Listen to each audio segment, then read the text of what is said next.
You doubt yourself more than anyone knows.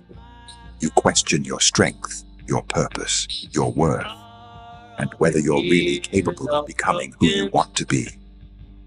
But I see greatness in you that you overlook. I placed gifts inside you that fear cannot erase. When you feel small, remember. When you feel uncertain, trust the one who formed you with intention.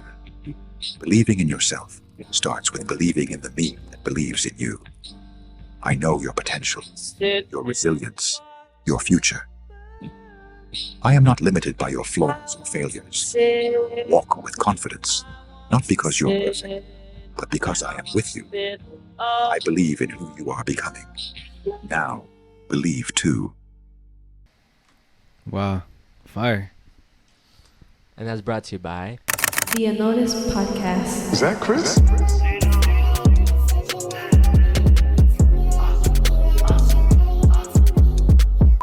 What's up, guys? Welcome back to the podcast that goes unnoticed. Welcome back to the spot. Don't make it hot. We love you, even if you love us not. And welcome to episode 192. Shout out to all the listeners on Spotify, Apple Podcasts, Instagram, Facebook, YouTube, TikTok, and Patreon. Patreon's your personal shout out in the end. And as you already know, in the comment sections, there's a hype button. Click the hype button, hype up the video. It deadass helps us get into the algorithm. I'm not gonna stop saying that. I'm gonna fucking drill it into your guys' fucking head until you guys do it naturally. like naturally and shit, like you're breathing. But yeah, do that. Shout out to all the love on the previous episodes. Again, I'm gonna apologize for the last episode on my behalf because like I didn't deliver on the Unnoticed Going Dark segment as I usually do, but this time is different, of course, like I promised. And I just wanna. You feel like you didn't deliver? Nah, cause it was just fucking like, I mean, it was the ghost videos, but I feel like I could have done way better than that.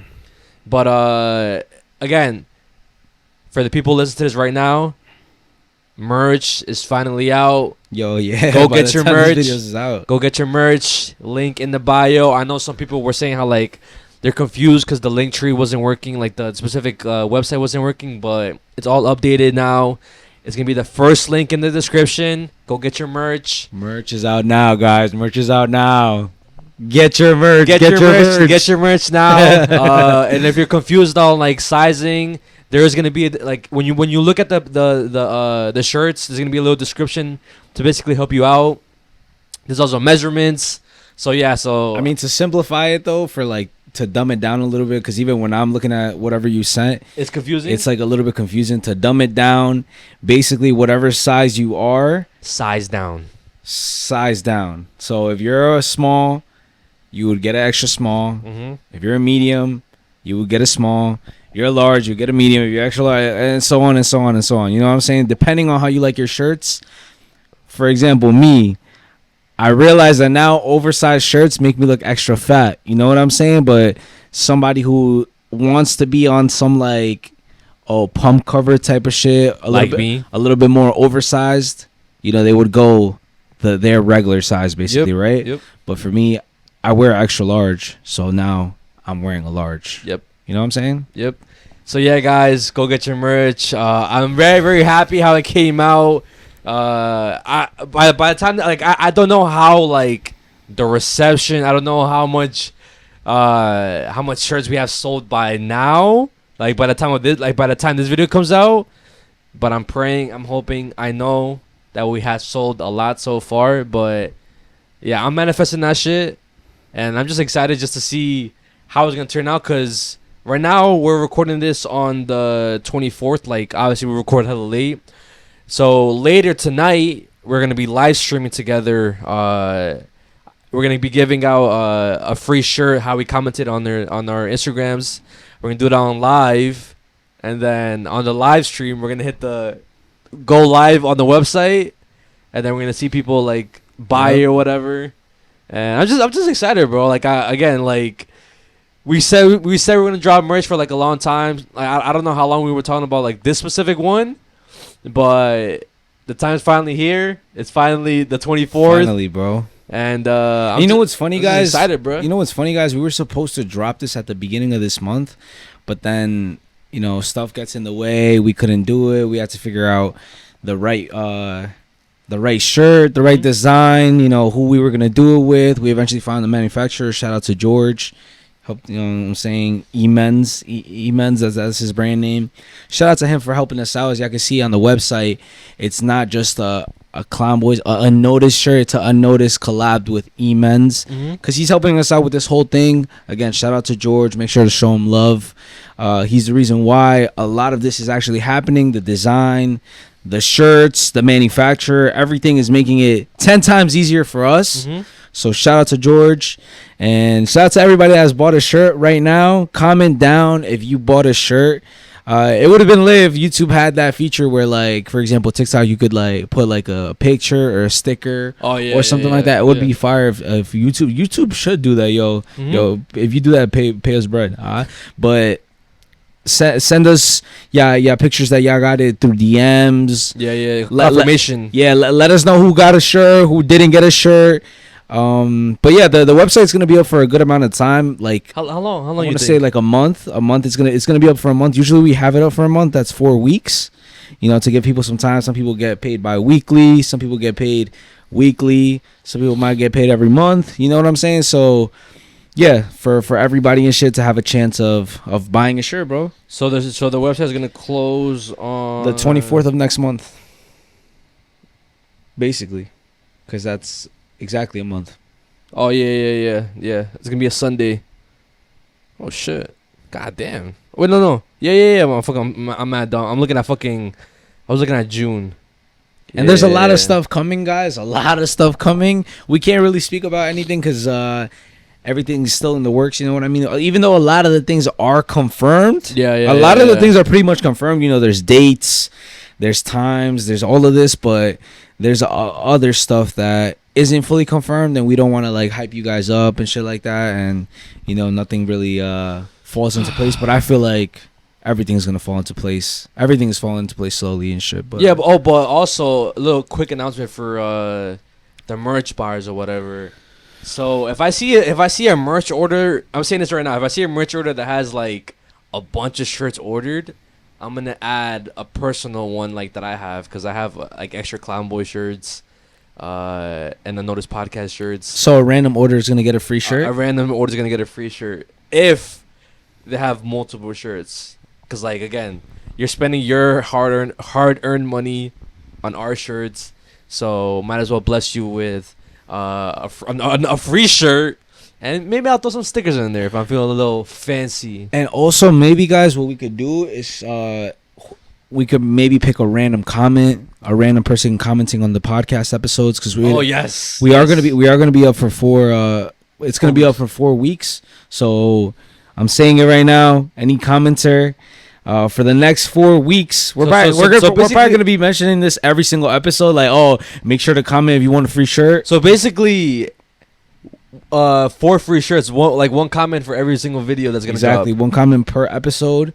I mean, 1 shirt per episode, and maybe you get you know what I'm saying? Not by this time we're probably gonna be giving like over 20 shirts, because maybe the people who order more shirts could get a free shirt. And then the comments, the Instagram people, we still have to give them a free shirt. So we're being very generous, guys, bro. Show love to us, please.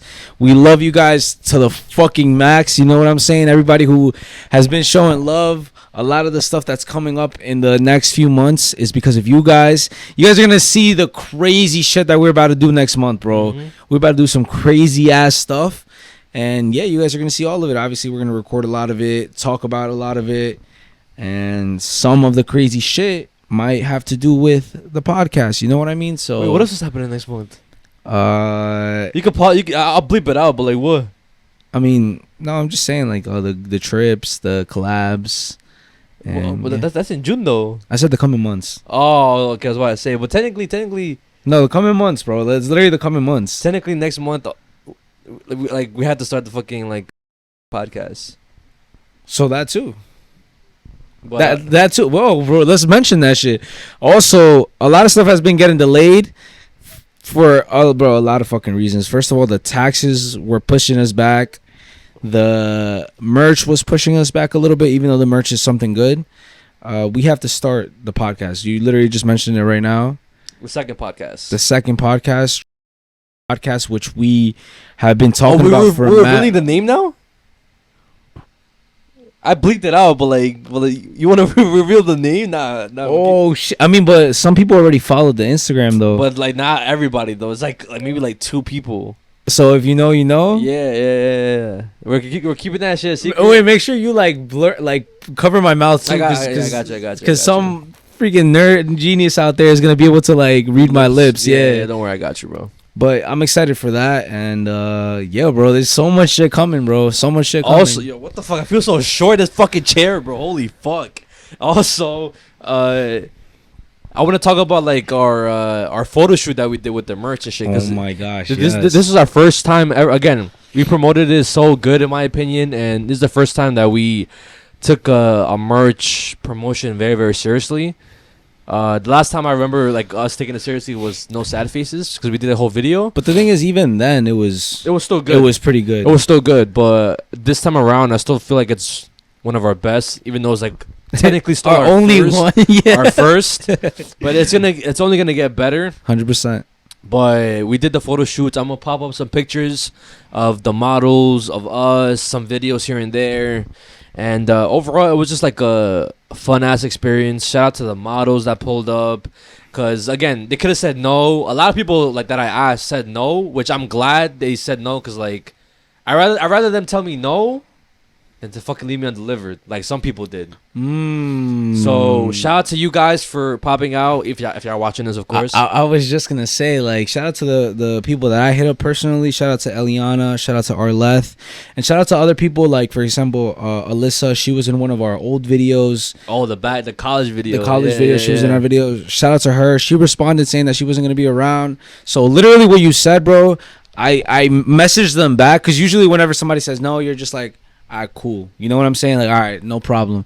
But I make sure to be like on some shit like, oh, like, no, thank you for even like responding and letting me know. You know what I'm saying? And like, that's dead ass facts, bro. Yeah, bro. Because people, I don't know why people be having like some big ass egos thinking like they're important, bro. Like, bro, y'all have like.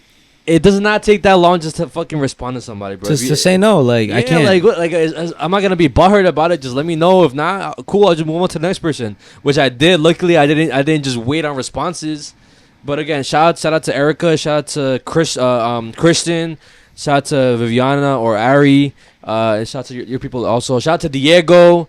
Shout out to Kat. Shout out to us, bro. We did that shit. We made that shit possible, bro. Shout out to my brother. Oh yeah, shout out to Ita. Shout out to Ita for being the cameraman and shit, and also like breaking the ice during that whole thing. Because again, I was just gonna say, yeah. Since it was our first time doing this shit, I was like fucking nervous and overthinking about a lot of stuff. Like, yo, are we gonna do good? Like, what the fuck do I say to the models? Like. I'm not gonna lie. I feel like sometimes I came across as a dickhead because like I didn't know what to say at certain points, so I just stayed quiet. I'm being that ass. I feel like no. It's like the thing is I think most of them understood that we were on like lock-in mode. Yeah. Just thinking about what's going on, thinking about making sure everything is good, coming out good, looking at the pictures, making sure Diego's chilling, making sure everything is good. You know what I mean? Even like I'm pretty sure they mentioned it in the beginning because we were like, oh, sorry for like not saying anything. I think you said it or some shit like that, or somebody said it. I think it was you, right? Yeah. And then they were like, oh, like, I mean, we just thought you guys were busy. You know, so yeah, I feel like, to be honest, most of the time we were though. Yeah. We were busy. We were trying to make sure like the pictures were good, and we were overthinking because on some dumb shit, guys. The shit that I mentioned before happened to us again. What? We be on some unprepared ass shit, and we don't even realize it until last minute. You know what I mean? Like, for example, we could have had more skirts. Oh yeah. We could have maybe had different ideas with the poses, be more prepared with the poses. But you live and you learn. This was our first photo shoot. Yeah. You know, that's one thing I realized, and that's what I was overthinking. I was like, bro, like, motherfucker, why the fuck are we only have one skirt?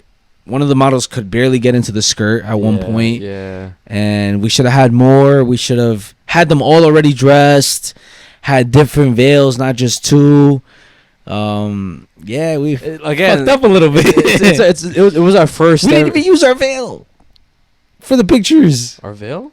Yeah. Oh, that wasn't Ari. Oh, that was Ari. Viviana's. Shout out to Viviana for the veil, bro. We on some dumb shit, bro. But again, bro, this is a whole learning process. For our first time, we did good. I don't give a fuck. We did pretty good.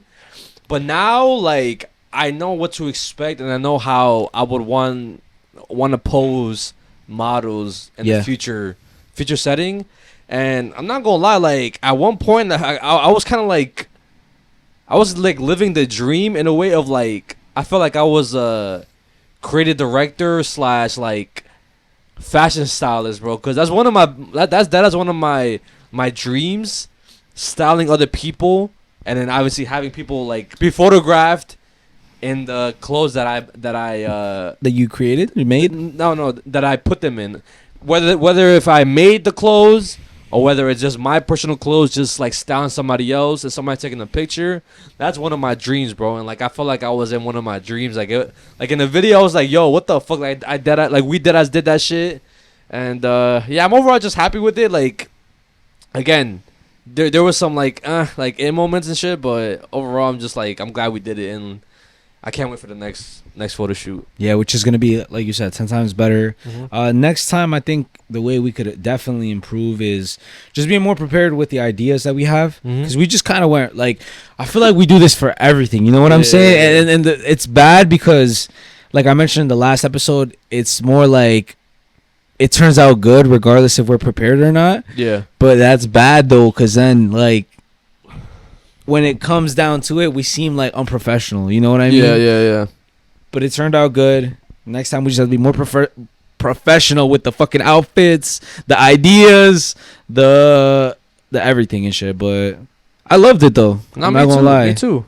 And my brother, he kept saying like, "Yo, it's crazy that we're here right now, that we're doing this. Like, who would have thought that we would be doing something like this a year ago, 2 years ago?" Yeah, bro. Literally, there's a video of me talking to Ita.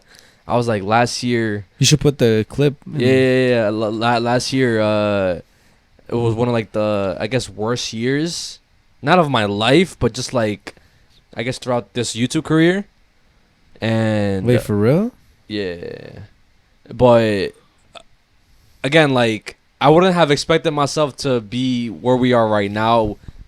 Whether that's like that's involving YouTube, obviously, but like also doing the photo shoot. Like again, like because I thought throughout the whole time we would just be unprofessional, just like us modeling our own shirts and like half-assing like the photo shoots and shit, like never taking it seriously.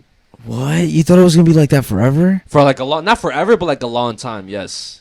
Cause like, bro, we've been doing that for like a long ass time, bro. You need to get out of that mindset, bro. You have serious imposter syndrome, bro. Yeah. Well, to be fair, like I stopped getting that imposter syndrome once we like finally got an accountant. I told you everything changed this year, bro. Like you started taking us more serious, basically, right? Yeah, like last year, like I had that a lot, but like this year, like I don't have that shit no more.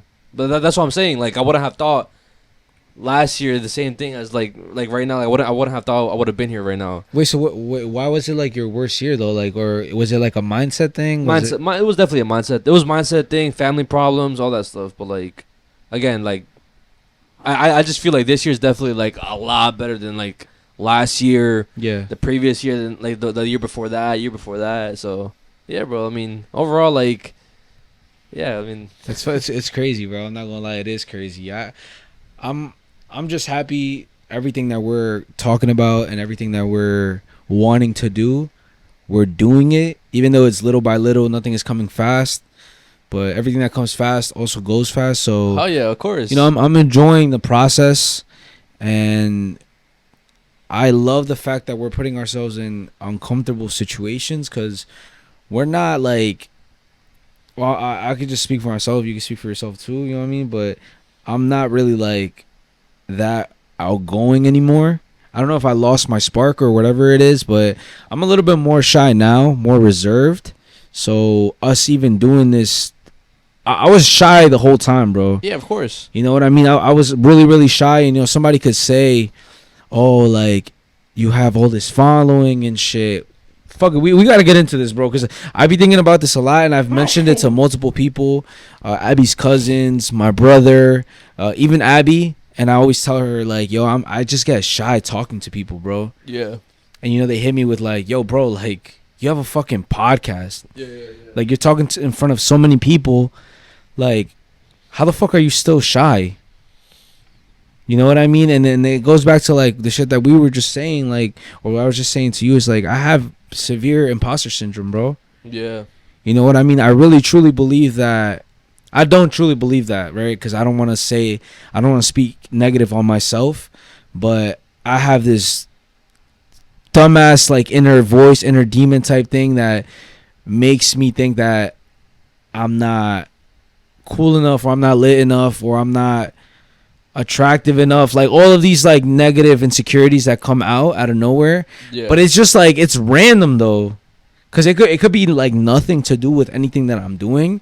And it just comes in like right now, like, oh, you're yapping too much. Like, literally that's coming in my mind right now. Mm-hmm. But I know that it's like, bro, like, it's a podcast. Like, you know what I'm saying? Like, it's not yapping and shit. Yeah. But it's constant battle that I have with myself of criticizing myself all the time, bro. I think for me, it's just like just not really criticizing myself, just being worried about being judged by the people, when, like, in reality I deadass don't give a fuck what anybody thinks. Like, bro, like, I feel like just doing this podcast made me not give a fuck about hate comments anymore, bro. Even though, like, I still read hate comments here and there, I laugh at it and then I move on. Like, I don't think about it no more. Like, it doesn't ruin my day. I don't think about it. Like, if someone says, oh, like, something about my face, how you look, this episode was ass, like, I just read it, I laugh, and then I just keep going, bro. Like, I mean, we're still doing pretty good, but other than that, like, I think it's just like being worried about, like, being judged and what people think. Yeah. But, like, I guess I kind of broke out of that in a way, but, like, not all the way, because obviously, like, I was pretty shy for the photo shoot. But, for example, like, whenever I'll announce this right now in a little bit, but whenever me and my family, we went to, like, look at some houses because, like, we're gonna move and shit, I had no problem, like, taking charge and just talking to, like, the real estate agent? landlords, the real estate agents and shit. Like, I enjoy talking to them and shit. And before, like, I would never do that because, like, again, like, I was a jit maybe, or, like, I was just too shy to talk. But, and, like, I was always like, oh my gosh, like, why do I gotta talk? Why do I gotta talk? But, like, I get it. Like, I'm the only one that speaks English. But, like, now I'm like, nah, bro. Like, the fuck? Like, I enjoy talking to them and shit. But yeah, I think I think I know how to break out of it. It's gonna be a little difficult for me to break out of it, but I feel like gradually, it's like a learning process. I think gradually this year we'll definitely grow out of that shit again. Not yet, and it's gonna be, even if it has to be forced. Yeah, of course, yeah. Because I feel like that's what's really gonna get us out of that. You know what I mean? Like, it's gonna be a forced process. Because, bro, we can't let that hold us back. But we had that shit since fucking the beginning stages of our fucking YouTube career, bro. I know. Fucking being too shy to walk up to people and be like, "Do you want to be part of a YouTube video? Like, can I ask you a question?" And that shit has to stem from, like, deep rooted, like, trauma and shit. Yeah. You know what I mean? Like, oh, the fear of rejection, the fear of, like, being judged. Yeah, which stems from all the way in childhood. And I could think back to the time when I first felt that, and I truly feel like that's where it started. You know what I mean? For me especially. But we're gonna grow out of that shit, bro. This year a lot of stuff is changing. I feel like the biggest change is us, like, ourselves. You know what I mean? You, like, the mentality, the fact that you take us more serious right now is the biggest change. Yeah, of course. You know what I mean? Because I've been taking us serious, and now we're, like, in unison. Like, we both take ourselves serious, and we both truly believe that we deserve it. You know what I mean? Because, guys, this is one thing that we don't really talk about a lot on the pod. This is more behind the scenes. But some conversations that would come up last year was, oh, maybe we're not putting in the work enough. That's why we haven't gotten to where we want. Maybe we don't deserve it in a way. Mm-hmm. But now I'm on some shit like, nah, we deserve it, bro. Yeah, we're putting in the work. We've put in the work for a long time, consistently showing up, constantly doing research, talking to this person, talking to that person. You know what I'm saying? Like we're putting in the work. So I feel like now more than ever we deserve it. And I know it's coming. I know something is coming. You know what I mean? Like who knows what it could be? It could be like, somebody just saying that they watch us. Mm-hmm. Something little as that. That's what it could be. But you know what I'm saying? Like it could be whatever. But I'm just open to receiving whatever it is. You know what I'm saying? Like, and I know good things are gonna come. You know what I'm saying? As long as we keep doing what we're doing, it's bound to happen type shit. But on some sensitive shit, right? Yeah.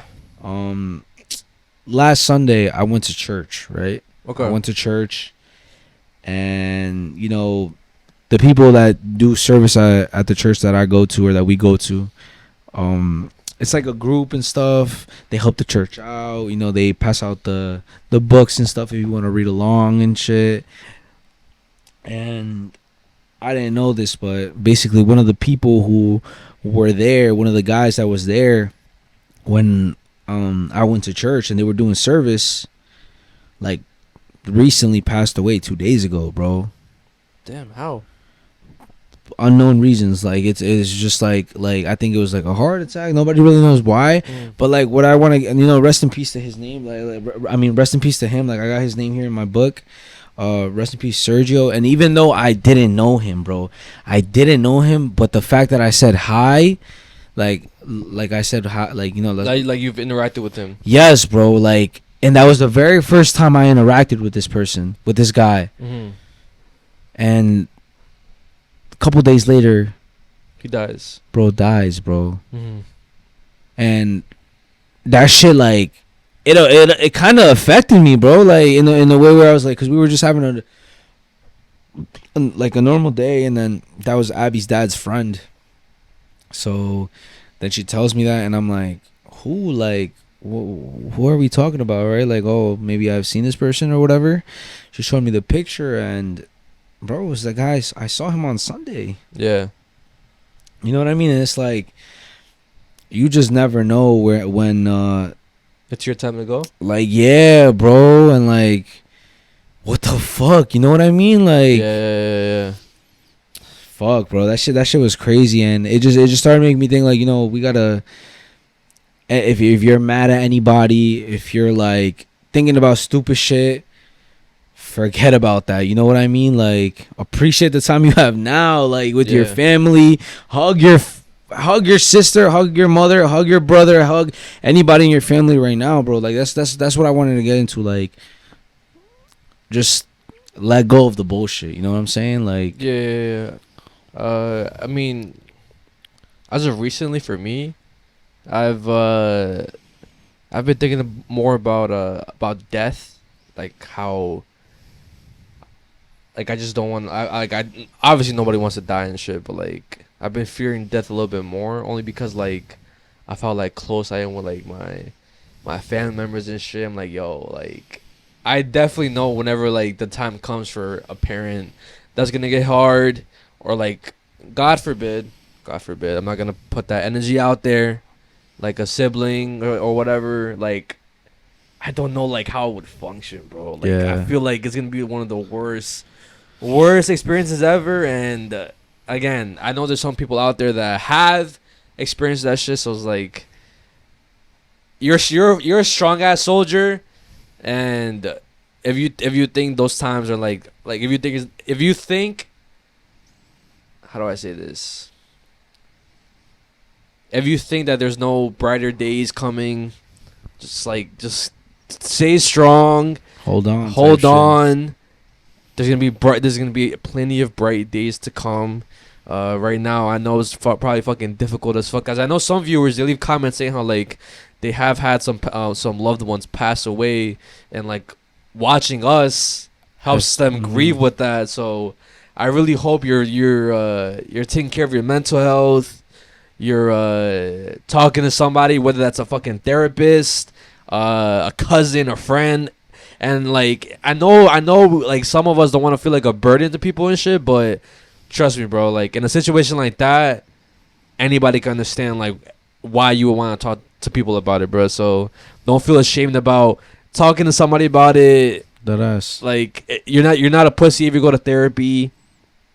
And yeah, like bro, like I just like that shit fucking scares me, bro. But on some real shit though, like, cause I was thinking about it, obviously, right? Would you want like, how would you, obviously your family members are gonna be sad, Yeah. but there's people who like want their family members to not be sad, like on some not like celebration shit, but like, oh, I want a band to play. I want you guys to be drinking. I want you guys to, I don't want it to be a sad moment. Yeah. You know, like, and I feel like that's how I would want to go out. Yeah, of course. Like, you know what I mean? Like, even though I know obviously like people would be devastated and shit, but I wouldn't want them to be like that. Mm-hmm. I want them to continue enjoying their life. You know what I mean? Like, celebrate the times that we had, celebrate the times that like happened and shit, and just like think about that. Hold on to those memories. Yeah. Don't be the last memory of me be some sad shit. Yeah. You know what I mean? Like, because I the main reason why I'm talking about this is because I was coming across a lot of videos on TikTok and stuff, and it was of people singing like at funerals and shit, right? But in like a happy way. Like not trying to let them leave in a sad way and shit like that. You know what I mean? And then that happened, which was fucking insane, bro. Yeah. Fucking insane. It literally snapped me out of fucking it snapped me back into reality, bro. Yeah. Cause I'd be so mad about the stupidest shit ever. I'd be so ready to crash out over a little ass inconvenience, and there's people going through crazier and harder real life shit than I am. You know what I mean? Like, oh, I spilled my coffee on my fucking shirt. Like, that's something little that could happen. Mm-hmm. And oh my gosh, on some stupid shit, I let it ruin my whole day. Mm-hmm. You know, that minor inconvenience, and it's just like trying to grow out of that, bro. Like, yeah, I don't know if you've like ever like, I don't know, does that happen to you sometimes? Like, maybe like stupid shit gets you mad and you're like, yo, like, why am I even fucking getting mad about this dumb shit? Or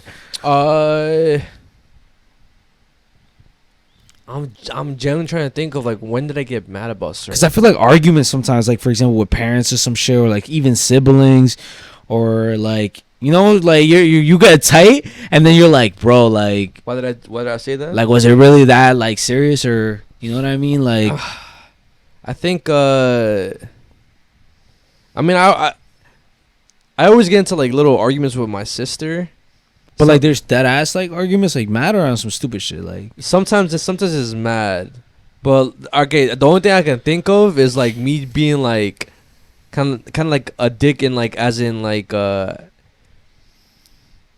me wanting to be left alone, and then my sister wanted to come in my room, like my space, and like show me some videos. I'm like, oh, like, all right, like not now type of shit, like I'm doing something. And then I'm like, yo, actually, all right, never mind, let me see it, because like I feel like a dickhead. So like, all right, let me see. But as of recently, like I haven't, like, there hasn't been an inconvenience that like I could think of that ruined my day, bro. what about before? Like before, did anything happen like that? Because bro, you talked about it before. Like you've dealt with like anger issues before. Like, oh, back then. Okay, that's what I'm talking about. Yeah, like in general. Just getting mad at like little stuff that my mom would say and shit. Like, because again, like I would hate to be home, so like I would just like argue about the dumbest shit, like whether that's me not being responsible, my mom calling me out for my shit, and like me being mad about it, me being mad like at fucking like having an OD road rage in the beginning and shit. Like it's like little dumb shit like that. But again, it's like so hard to think off the top of my head, bro. Like if you would have told me you were gonna ask me this question, I would have like looked back at a bunch of shit, but I can't think of anything right now. You know what's one crazy situation that happened? Like this one time, because my mom, bro, I'm not gonna lie, I think that's where I get my anger from. Yeah. My mom was a very, very big hothead. Mm-hmm. And this one time, like, she got so mad, like she wanted to beat the shit out of me and my brother. First of all, we would get in trouble a lot, right? But Yeah. she ended up getting so mad that she grabbed her phone. Like she grabbed her phone at the time, which was like one of those phones where like it's like numbers like this, and then you flip it open, and then it's like a big ass keyboard, right? Okay. It was one of those phones, and she fucking like Through her own phone. boom, threw it on the fucking floor, mad. Like that, I'm talking about that shit shattered, bro. That shit went, yo, and I'm looking at her, and she's like, "You see what you do? You see what you do?" She grabbed it, fucking threw it again, bro. That shit literally went all over the fucking place. But I've done something like that before. I've done some dumb shit like that before. When you broke something that's yours. Yeah, like I don't know if you remember the Lego Fast and the Furious cars that I had.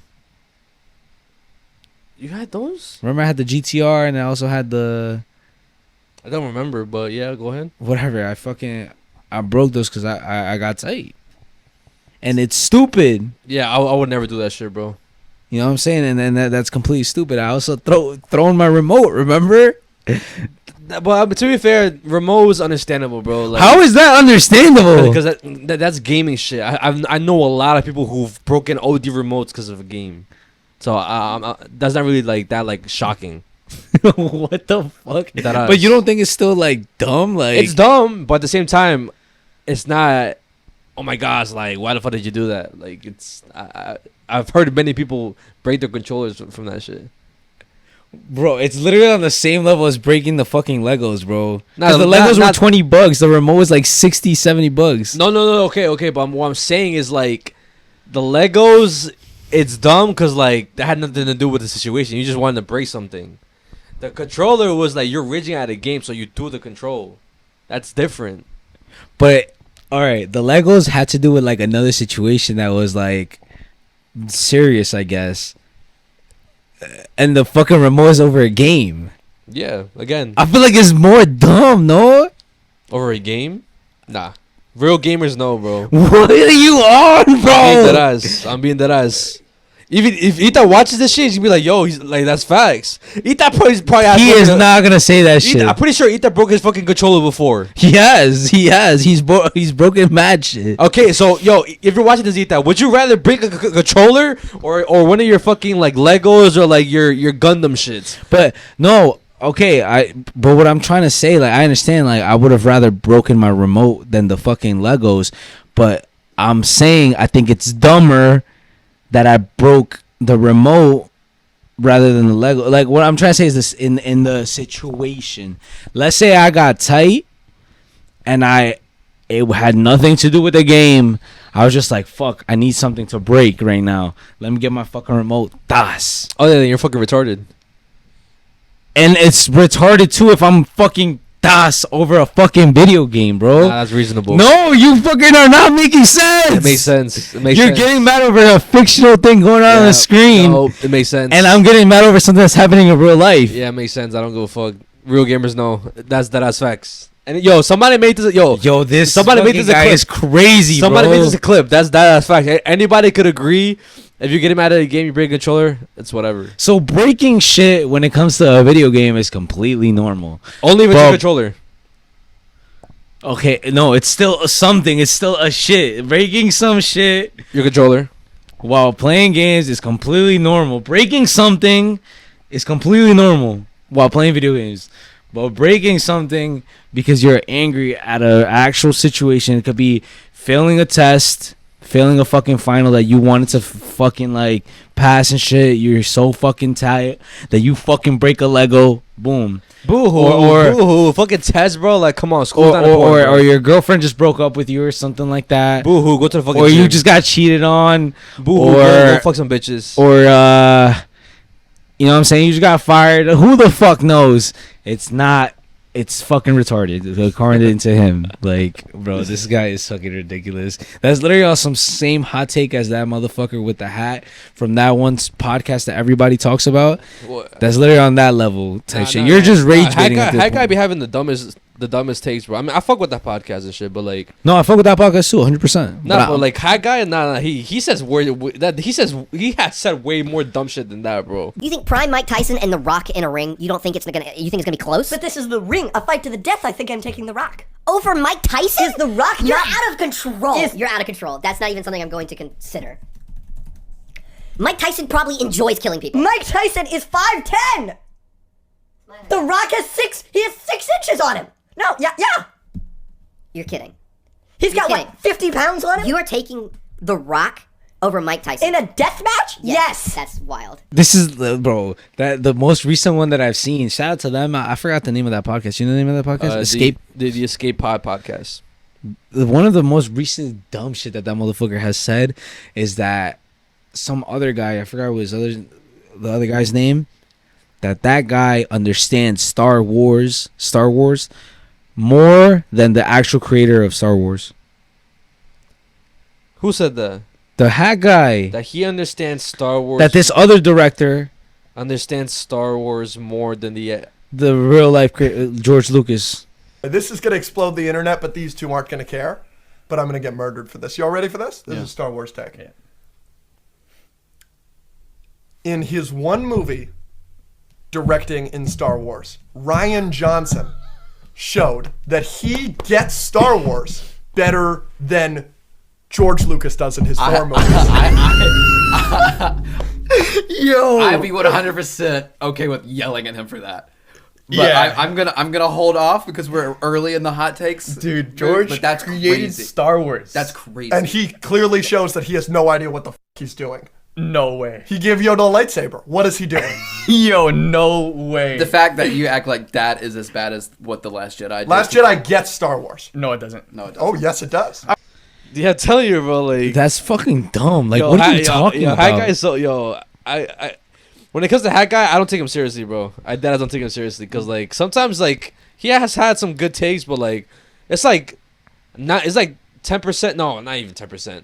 Fucking 5% good takes, 95% bad takes. For those of you who don't know what the fuck we're talking about this other podcast that talks about like movies, anime, shit like that. Makes all that shit. Yeah, Dirty shit. and that one specific guy is infamous for like saying the stupidest shit sometimes, right? Like I'm gonna just say one right now. I'm gonna say one, right?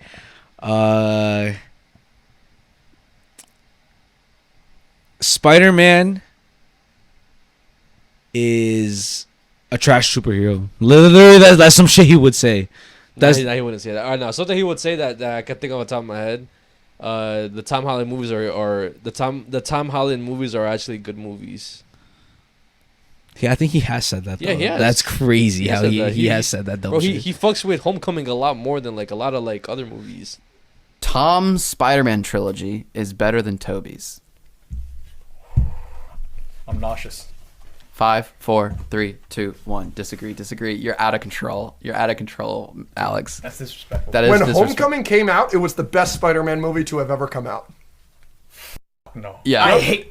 Homecoming is dog. You're out of your mind. You're out of your mind. You're out of your mind. And I say that being extra, but look, here's why You're Homecoming out of your mind. is doesn't compare to the Tobey movies, because the entire foundation of the character of Spider-Man is what he goes through, yet he still decides to be a hero. No matter the consequence he faces. In Homecoming, He does that. No, he doesn't. he doesn't suffer one consequence in Homecoming besides losing his suit, and that's not even a consequence. No, and he can't go to Homecoming. He constantly wants to be doing something in his regular life, and it's constantly taking away from him. he wants to be a hero. All right, yeah. Let's just stop talking about this motherfucker because I'm gonna get triggered. I'm not gonna lie. Yeah, bro, like there was some other dumbass hot take that he said. It was like I forgot what Marvel movie it was. I think it was like comparing a movie to it was like on the same level as like Endgame or Infinity War. I just don't remember which movie it was. Honestly, I think out of all of them, She-Hulk is probably the worst. Nope. Yeah, we disagree with you there. But Really? I understand. I don't have a Who problem do y'all with think is the worst? I love She-Hulk. You love She-Hulk? I think it's an 8 out of 10. I think it's a top 20 MCU project. I Really? maybe take She-Hulk over Endgame. I think She-Hulk Miss is Marvel's great. better than She-Hulk. I love Miss Marvel. One that got me excited was when he was like, Killmonger is a trash villain or something like that. Damn, he said that. Yo, I'm telling you, bro, he be having some like dumb hot takes, bro. But anyways, The next thing I want to talk about, that I just want to announce again, like I mentioned before, something that has been like taking up a lot of my time recently. I'm surprised you're talking about it, bro. I mean, you think I should talk about it? I mean, if you want to. I thought you weren't gonna talk about it until like It happened. Till you you fully like moved in. No. I'll talk about it because like it's part of my weekly recap, and it's been like bugging me because like it's like I said, it's all I can think about.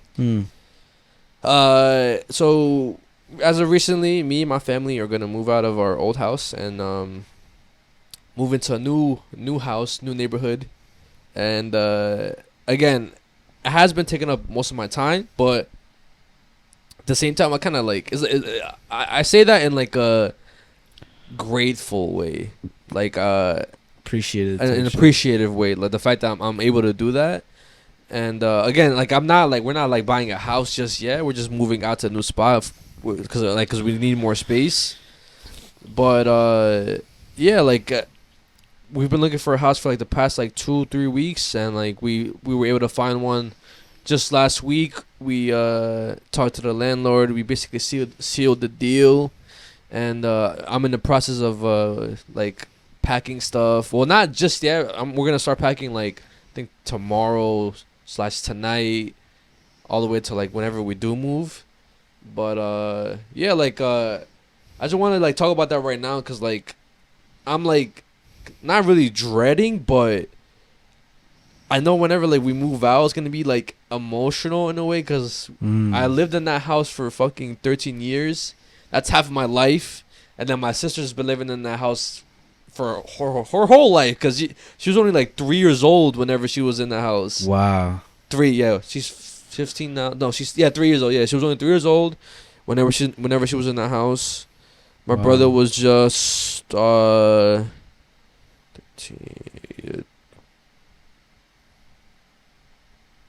He was 8. We're fucking babies whenever we were there, and now we're fucking grown ass adults. Well, besides my sister, obviously she's only like 16, but a lot has changed, and I think it was needed, and it's definitely a symbol of change. Again, because like I feel like this whole year like it's just it revolved around change from a lot of aspects, from us, from myself, from like my brother, my sister, like everybody. And I'm just excited, and I don't know how emotional it's gonna be, but whenever whenever it does happen, I'll probably talk about it next week. But whenever it does happen, I'll keep you guys posted on that. But I just feel like I'm like nervous about it, bro. Yeah, it's like scary because like, bro, like I cannot imagine myself living in another space because like that's all I know. Like it's gonna be so weird. Oh, like passing that house and it's not mine no more. Like what the fuck? Like who lives there now? Yeah, but it's a good feeling though. It's a good feeling. Damn, yeah. I'm first of all I'm happy for you. Like it's kind of crazy how you it's like you said, literally it's like the symbol of, because you talked about it on the podcast and you've mentioned it to me and shit, how like you've changed personally, obviously. Yeah, you know, a lot of the stuff, like your mindset is like completely different. And you know the tough conversations that you had with your family about like changing and shit, and it's just beautiful. Like, you know, it's like the change like manifested into something real. You know, like yeah. And how everything is like falling into place. You know, like the way it's supposed to and shit. And like, yeah, I'm happy for you though. Like, I mean, when by the time the next episode you're gonna be fully moved out, or like it's gonna be 2 episodes? Yeah, no. When this comes out next week, so the next episode after this I'll be fully moved out and shit. Yeah, it's fucking crazy, bro. You think you're gonna cry talking about it? Like how emotional? Like next week? Yeah. You think so? Yeah. Fuck. Because I was thinking, I was like, yo, low key, like it would be lit. Like if I would be able to like make like a video for my family, like of all the like memories we did in the house, like we fucking like that we did in the house. But like I I don't think I'll be able to do that shit. Like I feel like I fucking be crying while editing it. Yeah, that's years of footage. So many like emotions and shit. So many things that like, bro, you're gonna like relive everything that you literally went through.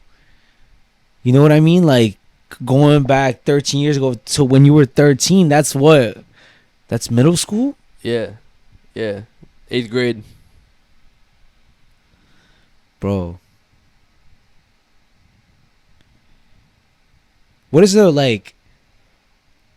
What? One of the like first memories you have? Oh, in that house? About that house, yeah.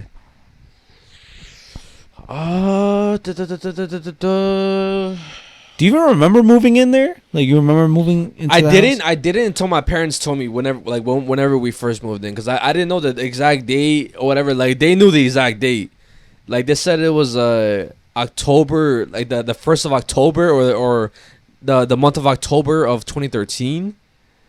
And I didn't remember that. I didn't remember that until like they told me about it. I was like, yo, now I remember, because I remember moving there and then like going to school in like the cold type shit. That October weather feeling, and shit. Like I remember like walking to because my brother used to go to PS18.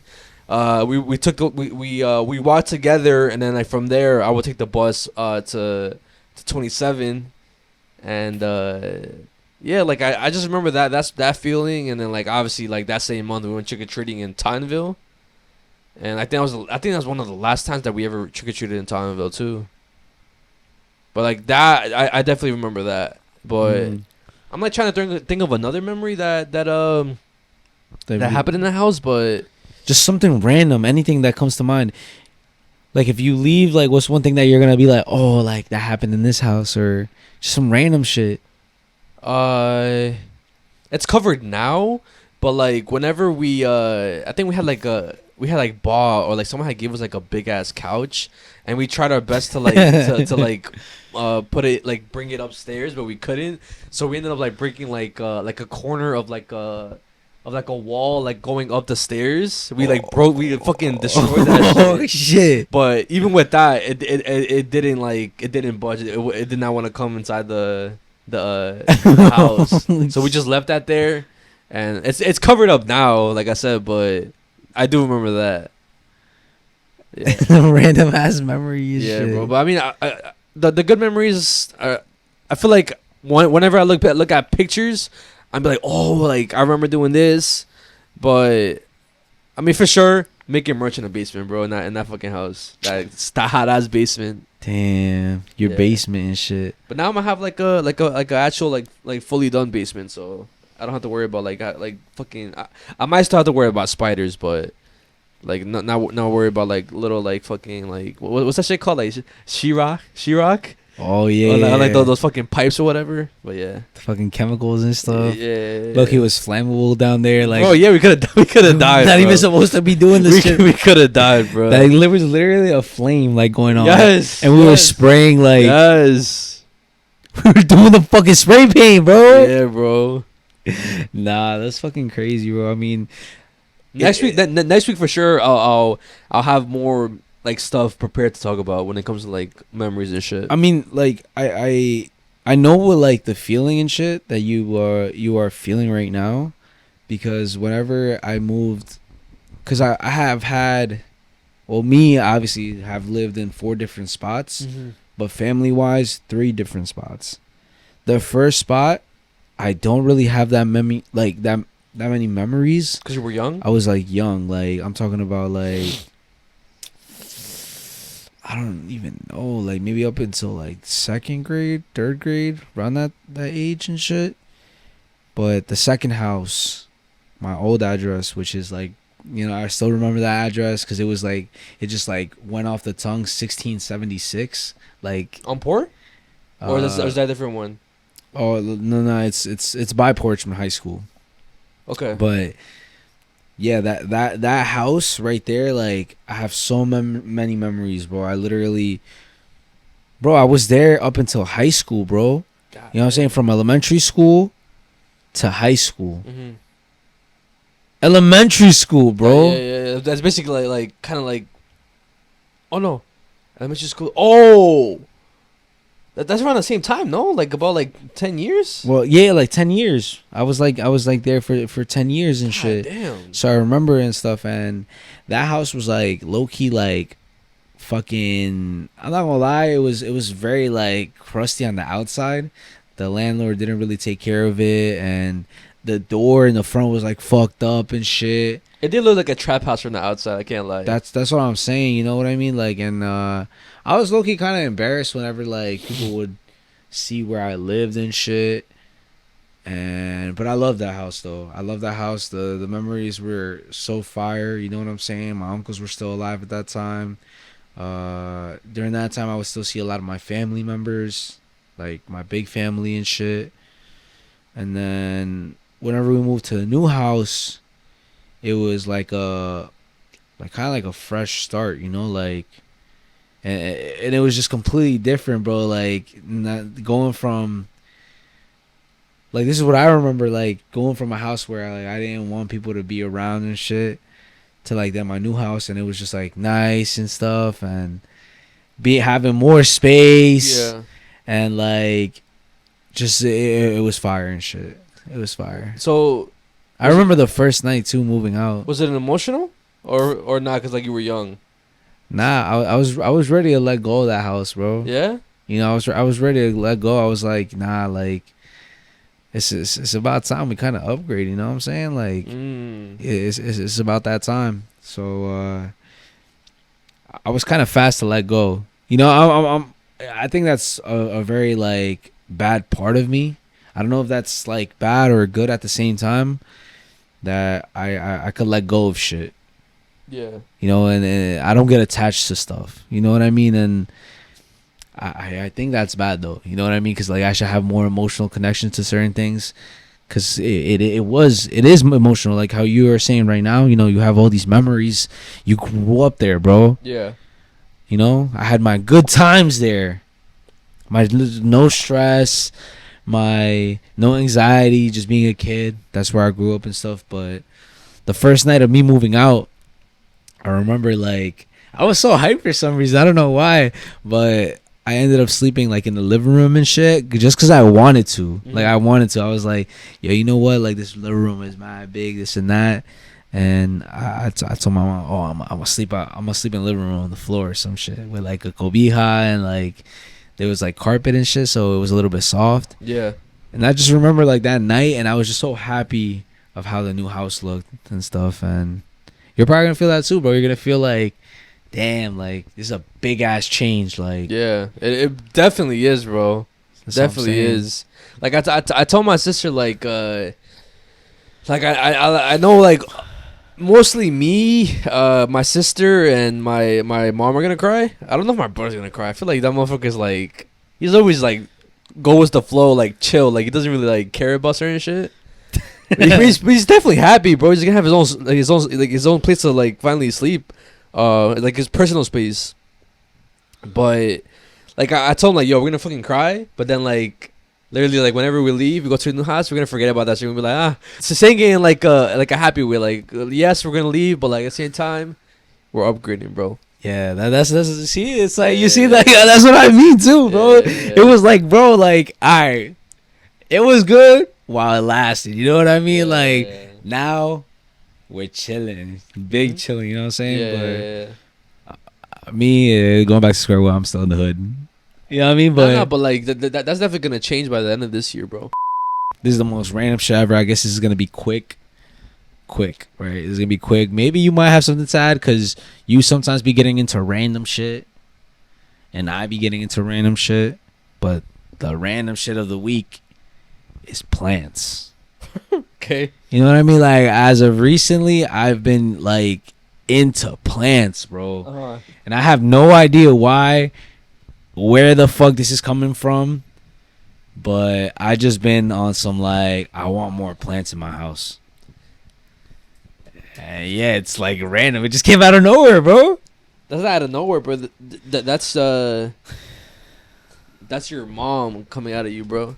Your mom loves plants. Probably, right? Yeah, bro. Every time I would go to your house, Like you always talk about how like your mom takes care of her plants, and like she loves plants and shit. Loki would be like it was annoying back then. Like thinking of it now, like but like now I see the hype. I get the hype, bro. What's the hype? What am I missing out on? First of all, there's a lot of I say there's gonna be a little bit of nerd type shit, but like first of all, they clean the air. They clean the air around you. Okay, You know yeah, what I'm of saying? course. If you have any potential mold spores in the air, they grab that shit. They're kind of like an air purifier in a way, a natural air purifier. You know what I'm saying? So on top of the fact that they're making your space look more aesthetic, they're purifying the air. So it's like, why wouldn't you want like a plant? You know what I'm saying? So shout out to my plants and shit. I fucking love them. And yeah, bro. I mean, all right, the more you mention it, the more I'm probably gonna be like, yo, I'm probably gonna like be like, I fucking let me buy a plant for my spot. Let me start buying plants. I'm telling you right now, I feel like you should. I feel like everybody should. You know what I mean? Like I said, like it's the same thing as having a pet. Like if you could take care of a pet, you could take care of a plant. You know what I mean? So, you don't think it's the same thing? No, it is. It's a little harder to take care of a pet. Cats are not that hard to take care of. I mean, first of all, you have to get them food. You have to clean their litter. You have to make sure their area is clean, brush them, bathe them. A plant, you just have to water it and make sure like they're not overgrowing their pot. You technically have to water your pet because you have to fill their bowl with water. So Might be the same thing, to be honest, in my opinion. Trust, it's not. It's very stress free caring. You know what I mean? Like you don't have to worry about your cat scratching you whenever you're brushing them. That motherfucker literally scratched me right here. You don't have to worry about them going crazy when you're gonna give them a bath. Nah, you just go, make sure they have water, make sure they're not dry, water them. You know, some like when you're old type of shit. That's like on some vibe like that. Like, when you're old, you're watering the garden type. Yeah, some unk shit. Yeah, you know what I mean? So I've been loving that a lot though. Like, and I pay attention to them, bro. I'd be like, yo, you watered them? You watered them? You know what I'm saying? Like, I don't want them to die. Like, yeah. But yeah, bro. I mean, like it's fire. All right, something that like random? I've been getting into. No, it's not random because I feel like maybe you're the same way too. I've been trying to like appreciate like the little meals here and there. Like it sounds weird. Little what? Meals, Oh. like food and shit. Cause I was thinking about it, right? So whenever we go out, whatever, and then like whenever like went to do the photo shoot, like we were gonna go eat somewhere, but like my mom had like bought me a torta, whatever. Like you had Chinese food, but like if we had went out to eat, like I enjoy that shit now, bro. Cause that time whenever it was me, you, eat that whenever like, we came back from picking up the samples for the From merch. the stream, yeah. We went to the diner. We bought some burgers, and then like we didn't eat inside because like we it was late. It was closing, yeah. But we went to a parking lot, like a little plaza, and we ate outside the car, and that was like a vibe, and I was like genuinely like enjoying the moment. Like I was in the moment. I was like, yo, I need to have more times like this, bro. Like I enjoy this. It's like fucking stress reliever, bro. Yeah, hell yeah. But that's like literally the like random shit that like I've been thinking about. Like I want to do that more often. And we should. I feel like we didn't really like celebrate the moments that we should have celebrated. Yeah. It's just like a go. Yeah, and we definitely should do that this year. Which what I was thinking, and we're probably gonna do it, is celebrate our merch drop. You know, go out to eat. You know what I'm saying? Sure. Which, bro, Saul has been telling us to do this shit. Yeah. We're influencers now, like he says it, bro. Like, and also we're accomplishing goals that we had set. Yeah. But we're actually we're accomplishing them. You know what I mean? Yeah. We deserve to reward ourselves. You know, like for some food, like some good food, and like a good ass time and shit. You know, like. I agree. We got to do that more. All right. If there's one spot or like one thing that you want to eat that you haven't ate. What is it? Where should we go? Where should we go to next? Tight shit. Nobu. Huh? Nobu. That's a sushi spot, right? Nobu? I'm not sure. Like I just hear like the fucking the Instagram baddies That's talk about that cloud shit right That there, is right? cloud shit. I think Nobu's like overhyped and like overpriced. That's like hype-y shit. Yeah. I think something I would want. Cause I feel like I've tried everything. Like fancy wise. What about like an experience or something like? Oh, okay. Like you see those people like that that make the food in front of you. I don't know what they call it. Kind of like hibachi in a way, right? Yeah. I want to do that because I've never been to spots like that. Like the one they be like with the fire. Yes, yeah. And then sometimes I think they throw shit in your mouth or something like that, right? Not in your they mouth. do that In your mouth. They throw like some like I don't know if it's an egg or some shit or like they throw it in your mouth. You gotta catch it. You're like, nah, I've never seen it, but if they do, then I mean I'll try it too. But like yeah, I would want to go to one of those spots. that's fire. Yeah. The thing that I want to do and like really like I want to do it, bro, is I want to eat, but like on top of the high buildings in Manhattan. Yeah, with like a nice view, like late at night and shit, and you're looking out the window and you just see the whole like, With like city. a wine glass too. Tight, bro. the That's vibe. that's literally what I want to do and shit. That's some Gotham shit right there. That's what I'm saying, That's bro. fire. We gotta do that shit. Yeah. Guys. A lot of things are happening because of you guys as well. I couldn't be thankful enough. You know what I'm saying? Like you guys are making our dreams come true, little by little. I fucking love you guys. Facts. And I'm never gonna take you guys for granted. And if you ever see any of us change, bro, Call us out for our call bullshit. us out. Fucking comment that shit. Nah, y'all changed. Why you acting like this now?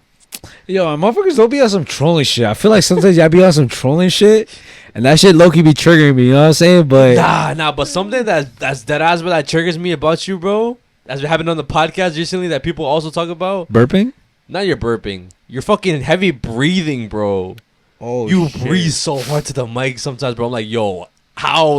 Like, I don't know how you even do that, because like even like when I'm like this, I'm like, guys. First of all, I have a deviated septum, so I'm being so dress. I have a deviated septum, so I can only breathe out through one nostril. damn. So imagine that. Imagine having a clogged nostril for like the whole time right now. Well, I think everybody's like that low key though. You know how everybody can only like breathe properly through one nostril? Bro, my fucking bone in my nose is blocking one nostril.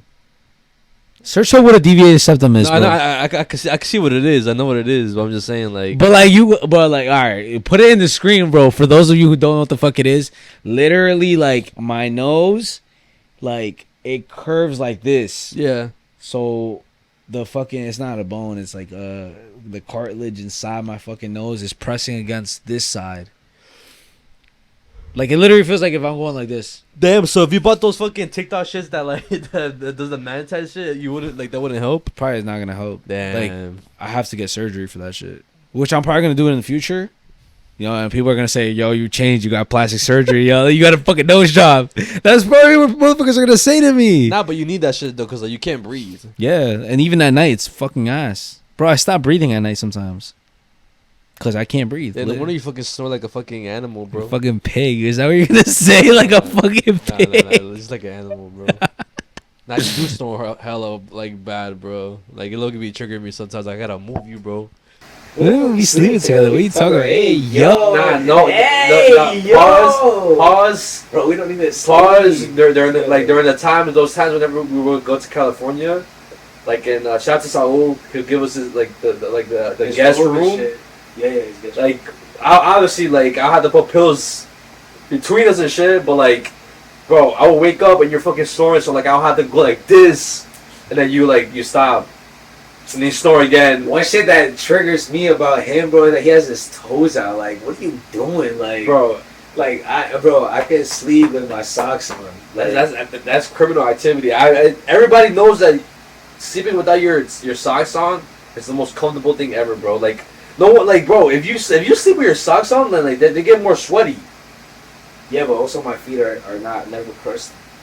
I don't know about that, buddy. Like I remember those times whenever like you would take off your shoes, you wouldn't take off your shoes because of that reason. Yeah, that's because it was probably not hot. But you're not understanding what I'm saying. Like what? Like my feet are super soft. Is what I'm saying. No calluses or anything At all. I'm telling you right now. Like my feet are low key like bitch. Wait, no, but sleeping without socks. No, you're like more prone to like your feet drying and shit. Now if you moisturize it. True. But I'm chilling. My feet are mad soft. I'm so dead ass. Yo. My feet are fucking like smooth, bro. You have calluses on your feet? I think I'm like on my heel, yeah. Like a little bit. and on my big toe. I don't have that shit. I don't have nothing. I don't give a fuck, bro. My BB. Huele a mierda. Nah, they don't, bro. But, No, hold on. Before you say that, the reason why I didn't want to take my socks off, because I do take my socks off when I sleep, especially in the summer. But sleeping next to you, I don't want to fucking like accidentally touch feet. That's bad. Like, hey yo, exactly. Imagine us like accidentally like going like bro. Oh, exactly, bro. So now you gotta thank me. Yo, be glad, bro, that I don't like try to cuddle you, bro, and my sleep. Yo, yeah, I'll let you, bro. Anyways, nah, but yo, what? Before also. My mom used to say, like I'm like the worst person. Well, not even my mom, like, cause I mean, all right. So obviously when I was younger, like I was obviously sleep with my parents and shit. But even up to like whenever I was with my ex, I'm the worst person to sleep with, bro. Why? I kick her around too much. I like go like this too much, and The like. fuck? And I remember one time that when my ex told me that I didn't know what I did. Like we were sleeping together and like in my sleep I like kind of like grabbed her like kinda, like choked her out in my sleep, bro. What like, the fuck? I grabbed her like this and like I was sleeping like this. And I didn't know I did that. So like she had to like fucking push me off. I didn't wake up though. I stayed asleep. So that's what I'm saying, bro. Like, I feel like I'm like one of the worst persons to sleep with, bro. Holy fucking shit, bro. Yo, Yeah, if you bro. did that shit to me, I would have been like, yeah, on me, bro. Yeah, I bro. started violating you. I know somebody out there could fucking relate to that shit, bro. Like, I don't know why I'm like that, but I talk in my sleep. That's the only thing that I do. On some scary shit though, sometimes. What the fuck? Oh, I think I remember Abby saying that. Yeah, I don't think it's on some scary shit. On some dumb shit, low key. Cause I be telling her like, oh, like, yo, did you put the cake in the fridge? Like, bro, what are you talking about? Random shit like that. Yeah. Like, what are you even saying? You know what I mean? And Julia does that now. She does that now? Yeah. She's always done that, but I'm saying she does that. Oh damn. But yeah, guys. I hope you enjoyed our Yappuccino segment. Just stay tuned for Unnoticed Going Dark. Yes. I'm getting the you, bro. With that being said, guys, get your snacks, get your blankets, get your headphones, turn the lights, get comfortable, get your cuddle buddy, and enjoy the show.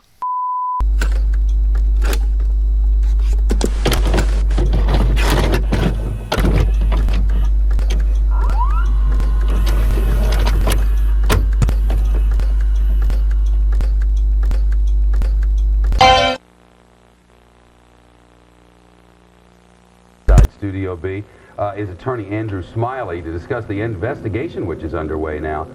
If you're in there screaming, do it, yourself, are you legally responsible in some way? You are legally responsible. In the United States and in the UK, in England, it is a crime to abet or to incite. And that's what they were doing here by being in that chat room and telling this guy, go ahead, do it. That is inciting, and it's a crime. And the authorities in England are now going after that, and they may be tracking these people down, and they're going to hold them accountable and possibly assert charges of manslaughter.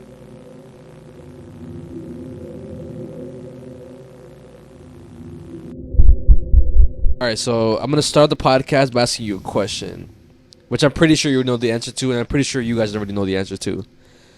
Do you know what red rooms are? Yes, unfortunately, I do know what red rooms are. So if nobody knows what red rooms are, red rooms aren't real, but people have made it real. Like they've heard it maybe somewhere on like Reddit or like a creepypasta or like one of those videos where it's like a fictional story.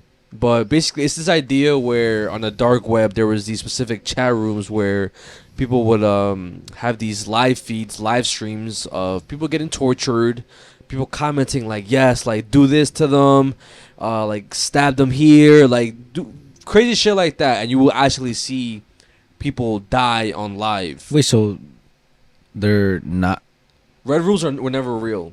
That was a whole like rumor that was spreading throughout the internet. No. Bro, that shit literally convinced me thinking that.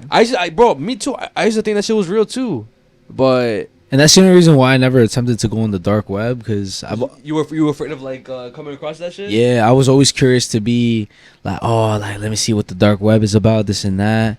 But I think there was one specific story of a guy. I think it was one of those animated stories.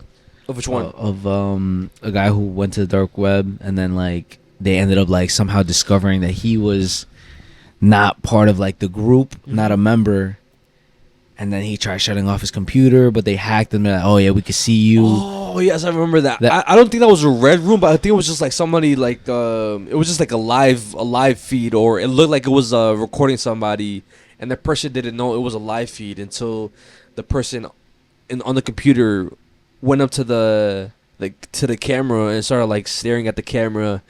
And like I see you. Well, he didn't say that. He was like I think the guy who was watching it, he started tapping on the keyboard, and the guy that was on the actual like screen, he was like, say something. He started typing, and he was like, no, don't type, say something. So like he already like he was done for, bro. He was already like looking at him and shit. Oh shit! And then like he tried to turn off his computer, he couldn't turn it off. And then like I was like, all right, wait, hold up, just stay right there while I get your address, and like we could meet in person. I remember. You see, that's why I never wanted to go on the fucking dark web. Me too, bro. For that exact reason. But as we all know, the internet back then used to be way different than it is right now. You could get away with saying a lot of unhinged shit back then. You could post some crazy shit and maybe it would get deleted, but it would take a very, very long time for it to get deleted. Now, if you post some crazy shit, some violent shit, it gets deleted like this. And even like mentioning the violent stuff, or whether it's like I mean, I don't even want to say it now, but you guys kind of get the point that even like saying or mentioning it, not even showing any pictures, nothing like that. Yeah. Just saying these key words could get you like either banned, shadow banned, flagged, or even your channel taken down. Mm-hmm. So back then there was like I said, there was a lot of websites where you could like post shit, get away with shit, and I guess the best way to explain it is kind of like old COD rooms when you could just say whatever you want and like there's no repercussions. Mm-hmm. So also back then there was also websites where you could video chat, voice chat, write text messages and stuff like that. And a lot of those websites are taken down now because maybe the servers don't work no more, or maybe the developers I guess didn't have the funds to keep it going. Yeah. But there's one website that's still going to this day, and it's called Paltalk. And Paltalk was created in 1998, and it was one of like the very first of its kind of including video chats, voice chats, and text messages all in one website. And was it kind of like an early form of live streaming or no? Kinda in a way, cause like I mean, it was cause like I would say yes. Actually, no. It was kind of like Omegle, or like what's the other one? Uvu. Okay. It was kind of like that. Okay. But the only thing with this one is people around the world could just join into like a single room and talk to each other, whether that's again like I said, voice, video, whatever. Wow. But there was this guy named Kevin Whitrick. He lived in England. He was an electrician, and he was the father of two 12-year-old twins. And a lot of people described him as like a caring, I guess, kind person, and he was somebody who was easy to talk to. Like he could make a conversation about anything, bro. You bring something up, he knows exactly what to say. Yeah. But he did have a problem with his wife. They were married from the late 1980s all the way to 2005, and then from then on, they ended up splitting up, which obviously affected him emotionally. But he still tried his best to be there for the kids. Yeah. And not be a deadbeat. As time went on, I guess it just like affected him even more. And then the following year, after his split with the wife, he ended up getting into like a very, very like bad car crash, to the point where he got like permanent injuries. And a lot of people say that after the car crash, he was just never the same. He was never like the talkative person anymore.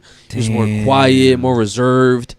And then I think that same year, his dad also passed away. So it's like he was dealing with so much like fucked up shit mentally, but he tried his best to make everybody think that he was alright. But in reality, he was going through some like mental shit. Yeah. And one night in 2007, he ends up going on Pal Talk, right? And he ends up joining this room that was called the Insult Room. And in this room, anybody could join, and it's basically like a roast session type of thing. Like you it's either like you join, you insult people, they insult you, and it's like whoever gets like the best insults, whoever can take it the furthest, basically wins, right?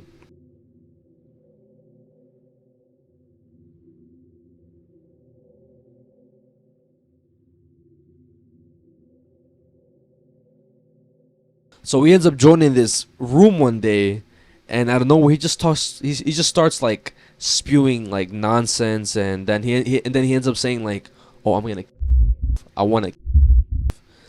But then the people on the live on the rooms are basically like calling out his bluff. They're like, "What the fuck are you talking about, bro? Like, if your dad's gonna do it, like, turn on your camera, bro. Like, we can't even see you, right?" Nah. So then he turns on his camera, and you can't really see what's going on. It's kind of like a little blurry. But then you see him climb up on a chair, and like poke a hole in his ceiling. He ties a rope around the ceiling where he put the hole in. He puts it around his neck, right? And then the people in the chat, they start saying stuff like, "Just fucking do it, get on with it, get it around your neck." So telling him to Yeah, bro, they're basically egging him on to kill us, bro. And cause like they think he's just bullshitting each other. He's just like doing like a prank or whatever. And then he gets on the chair, he fixes the rope, he tightens it, he kicks the chair off, and then like you see his body like start convulsing, and bro, deadass like on live, bro. And again, people still thought it was like a prank or whatever, but then like they saw his face turn blue, and then they're like, "Oh, what the fuck? Like, this is deadass." Like, he was like, it's real. It's real, bro. So somebody ended up calling the cops. They get to his house, they break through his door, and like they see his body. Like, unfortunately, he did end up. And there is a picture out there of like a screenshot of like him. So the video was never like released. The video or was never no released. You cannot find that anywhere. This is only like testimonies of what people saw whenever like those people that were in that live or whatever. And I'm gonna show you that picture. It's gonna be blurred for you guys. If you guys wanna search it up on your own, behalf, you could do it. But I do not recommend it. But this was the screenshot of the video.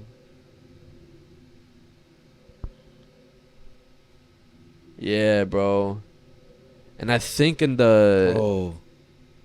And this is real. Yes, this is 100% real. And look at the chat. See? Bro, what the fuck?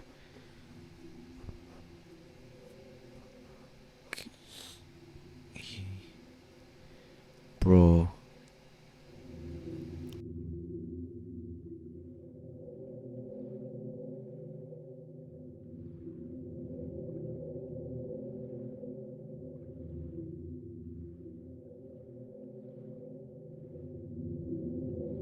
Man, there's a lot of people there. Yes, I think from what I remember, people say that there was 60 people in the like all the usernames that are there. Fuck. Yeah, there was like about 60 people that were watching this shit, and yeah, the cops get there, and I guess like the fucked up thing about this whole thing is like whenever like the cops and the people that were investigating this whole situation, they weren't able to charge the people that were in the chat like egging him on. Like they said, like the court basically ruled it out, saying how like they weren't committing a crime, so like they're not gonna be punished. So the people that told him to, like nothing ever happened to them.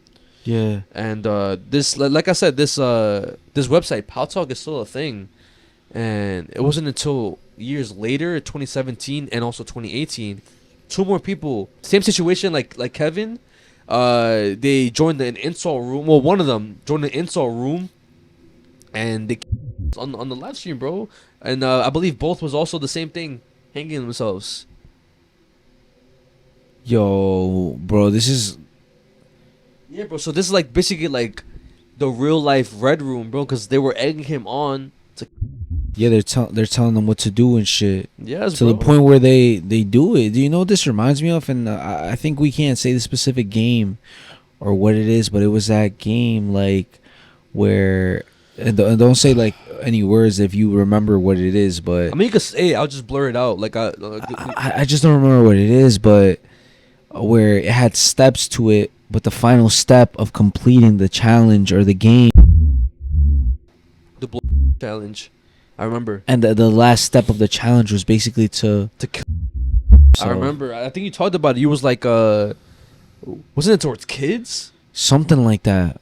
But you had to do a lot of stuff. It was like, I don't know, like hurt yourself, or yes. But it was a lot of like crazy requests. But the last one was, in order to fully like complete the challenge, you have to like commit yourself. Yeah.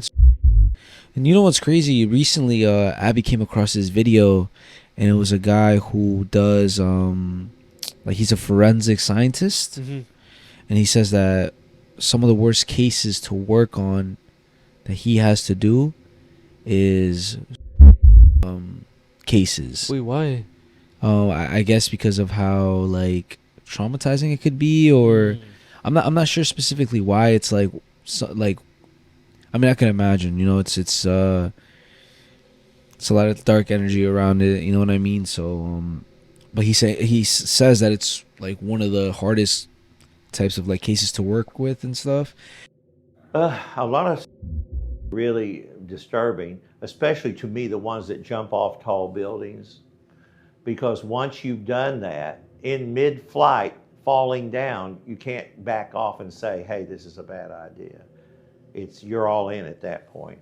And you don't always die instantly. You live through it to a point. Some people do. And you might end up as a vegetable, a paralyzed person the rest of your life. You might not die. So the thing is, I've seen them with broken feet, broken hands, like they're trying to stop themselves, but they can't, you know. And it's a bad deal. And a lot of these people, of course, you don't know them. You don't know what drove them to it.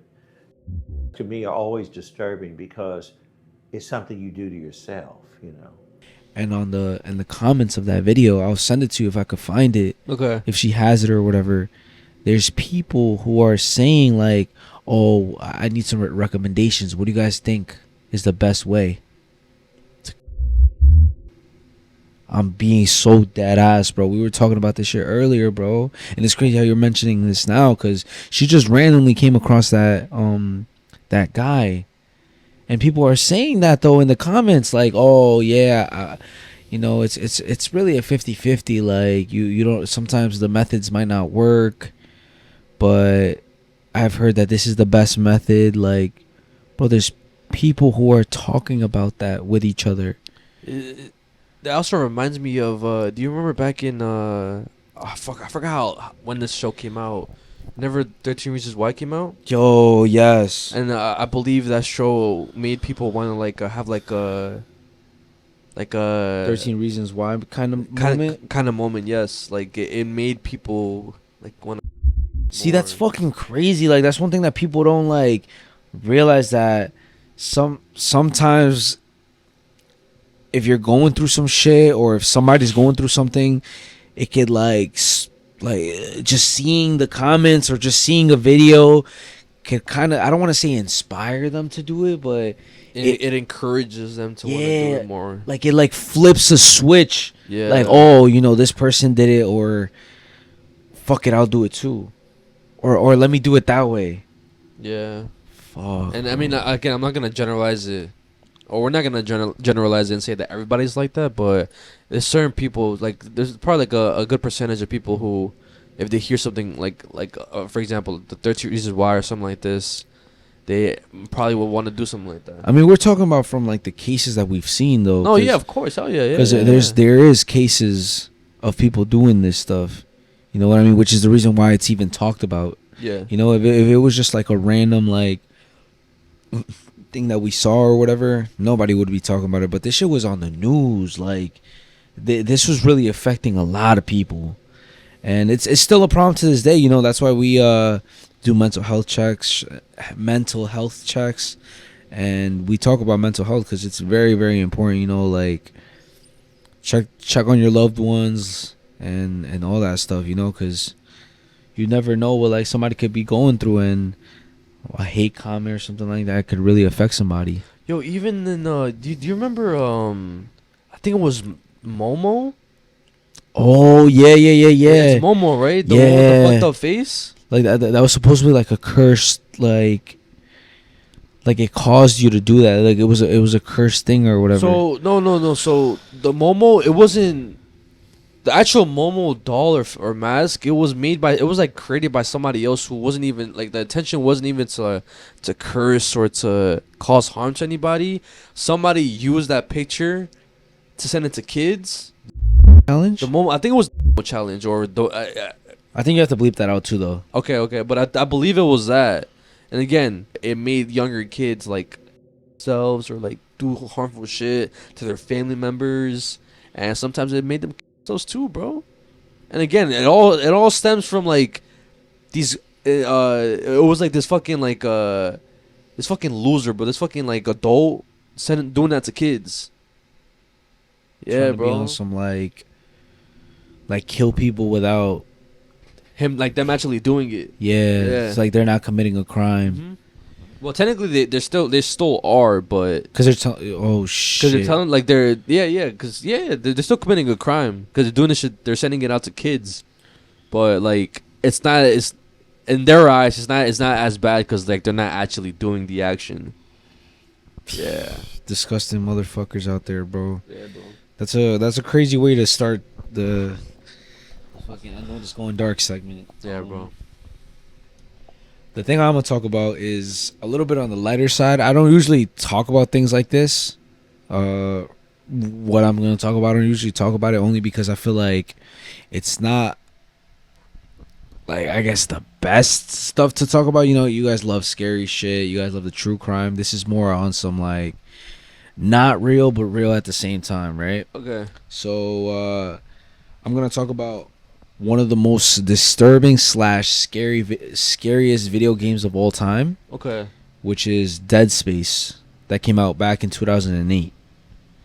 Okay. Okay. I mean, I've never played this game. Have you heard about it? Have you seen anything about it? I've heard you and Ita like reference it. Have you seen any pictures or? No. No. Okay. I know it's a horror game. Yes. But that's all I know. It's like sci-fi horror, cosmic horror type of thing. It's in space, and I'm not gonna really get too much into the video game because it's relevant to a certain extent. I'm just gonna give a little bit of facts just so you kind of know what I'm talking about. Okay. But you don't need any like prior knowledge or anything like that to kind of understand what I'm about to talk about, right? Okay. But basically, what that game is that you're sent to space to basically fix a ship that ended up like discovering this alien artifact, right? Which corrupts people's mind, which makes them either kill somebody or which is kind of crazy how everything is like what the fuck? Related to each other, but yeah. That's basically what it does. Okay. And slowly throughout the game you're going crazy as well. But what I'm gonna talk about is a scary ass fact and a disturbing fact about the video game, right? Okay. So the monsters, they're called necromorphs, which are basically mutated, mutilated, kind of disfigured human corpses, right? I'm gonna show you pictures of them, and just let me know what you think. Like, do you think it's like disgusting, like whatever, like what feeling you get from looking at them? What are they called? Necromorphs. Oh, that low-key makes sense. Yeah, like necrophilia. Yeah, necrophilia. Okay, so. Oh, what the fuck? Right here. Wait, I think I have seen this before. You have to have seen it. Like, look. Okay, I've never seen that, but oh my gosh, that I've seen before for sure. That's how they look, or that's how they start out as. Yeah, or yeah. what? Well, like a lot of them look different, but this is basically the gist. You get the gist. You have to have seen like the main character before, bro. Like a poster or some shit. Let me see the main character. Yo, low-key, I need to play this game. Yes. I need to play that game. You have to play on stream, bro. Yeah. Oh, no. What? I'm gonna be honest. No. What? Yeah, no. It got remastered like 2023, but it's fire. But regardless of that, the reason why I'm talking about it is because there was this rumor going around that in order for the game developers, specifically the visual developers that were meant to create the necromorphs, yeah, they had to see and watch no a bunch of car accident victims, crash victims, that were dismembered. And obviously you could just imagine how brutal some of the car crash victims could look. And yeah, that was the rumor going around, that they all had to just watch gigabytes and terabytes of a bunch of different car crash victims for them to make a design, for them to make the design of the bodies and stuff of the necromorphs, right? But the thing is that it was just a rumor. Okay, it got debunked because the real way that they ended up getting their inspiration for how they were gonna make the blood and like the skin of the monsters was that, which is still pretty disturbing. They ended up getting like a dead goat. Yeah. And they obviously had to put their fingers in it. They had to kind of like see the distinction between like the contrast with the skin and the blood and stuff. And they also used fish blood. So it was kind of pretty, like, it was disturbing too, but not as disturbing as the having to watch all these car accident victims and stuff. But yeah, but the main thing that I wanted to talk about, right, that was just like a quick fact, and it relates a lot to Dead Space, is this movie that we have to watch. And shout out to our Patreons. We're gonna definitely react to this movie on the Patreon next, but it's the movie The Thing. I don't know if you ever heard about it before. I've heard about it. So this movie came out back in 1982, bro. Yeah. It's one of the classics. Yeah. It's a really, really old movie, but it is a classic. And again, it's similar when it comes to the cosmic horror, alien horror type of thing, sci-fi horror.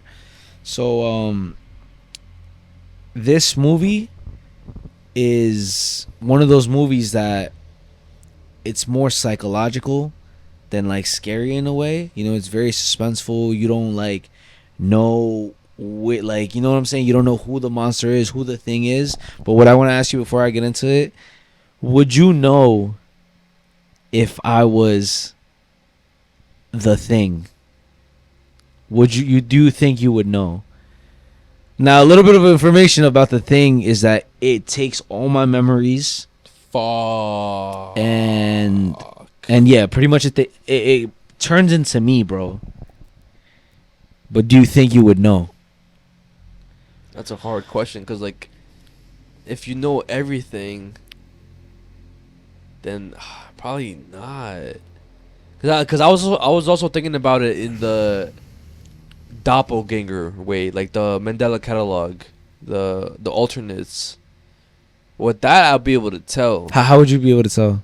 with the 'Cause, like, doppelganger way. Because like there's, because when it comes to the alternates and like the whole Mandela catalog, they don't know your memories. They just look like you. Mm-hmm. So like maybe they know like your mannerisms because maybe like they study you, but not everything is to the T. So, and like knowing us, like I feel like there has to be like again. So, what, you think you're gonna expose this or some shit? No. Yeah, yeah.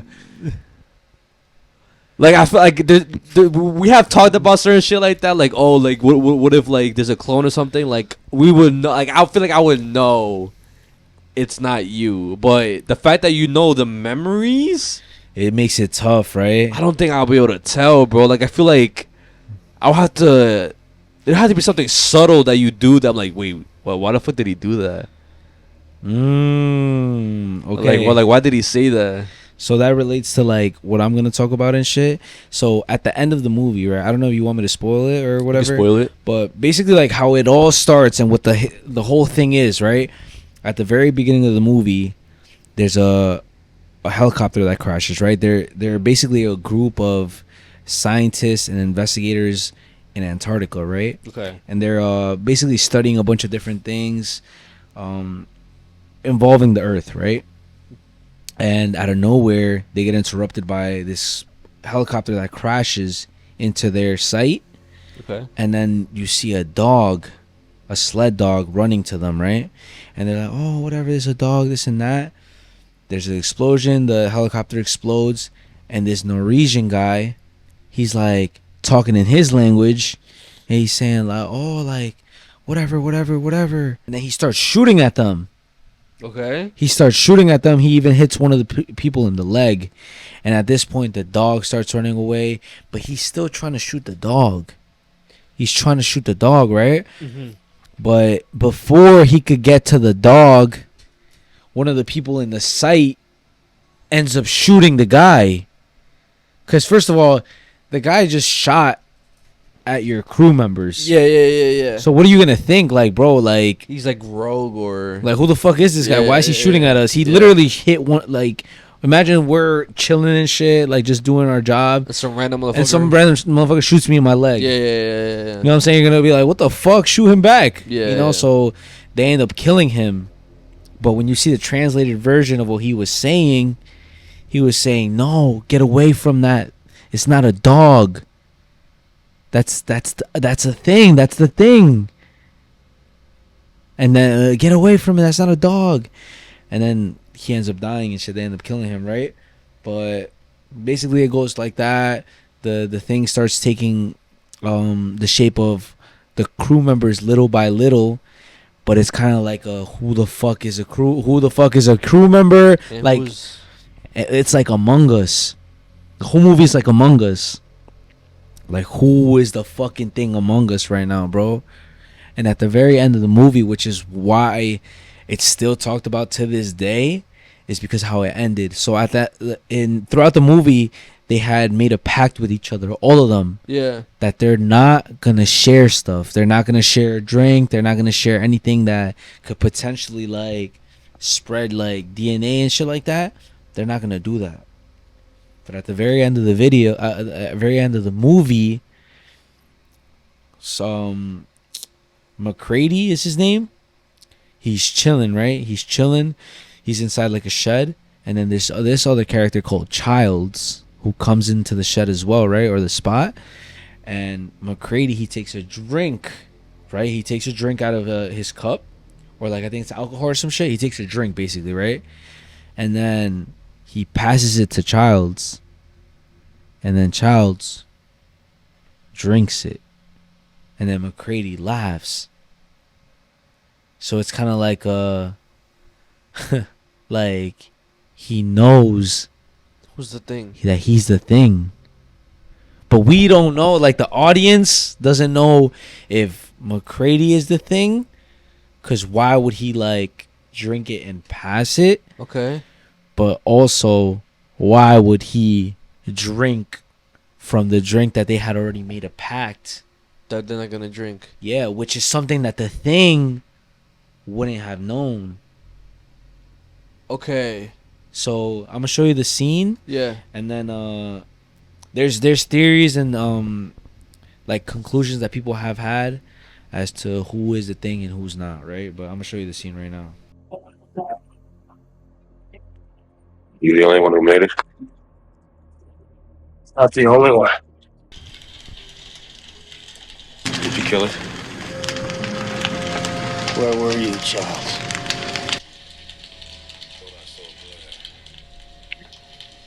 Went out after it. Got lost in the film.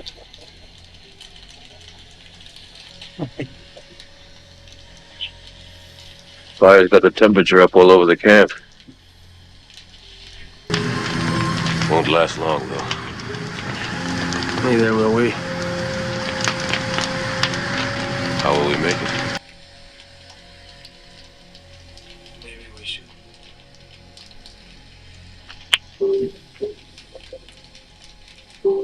If you're worried about me, If we've got any surprises for each other. I don't think we're in much shape to do anything about it. Why don't we just wait here for a little while? See what happens.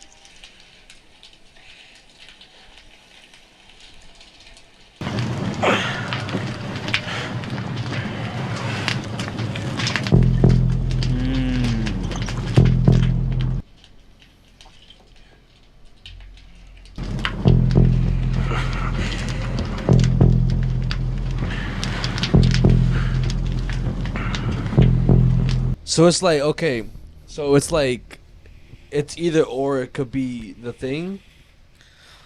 It could be the guy who drunk it because, like, he drunk it and, like, the thing didn't know that they made this pact. Or the other guy could be the thing and maybe...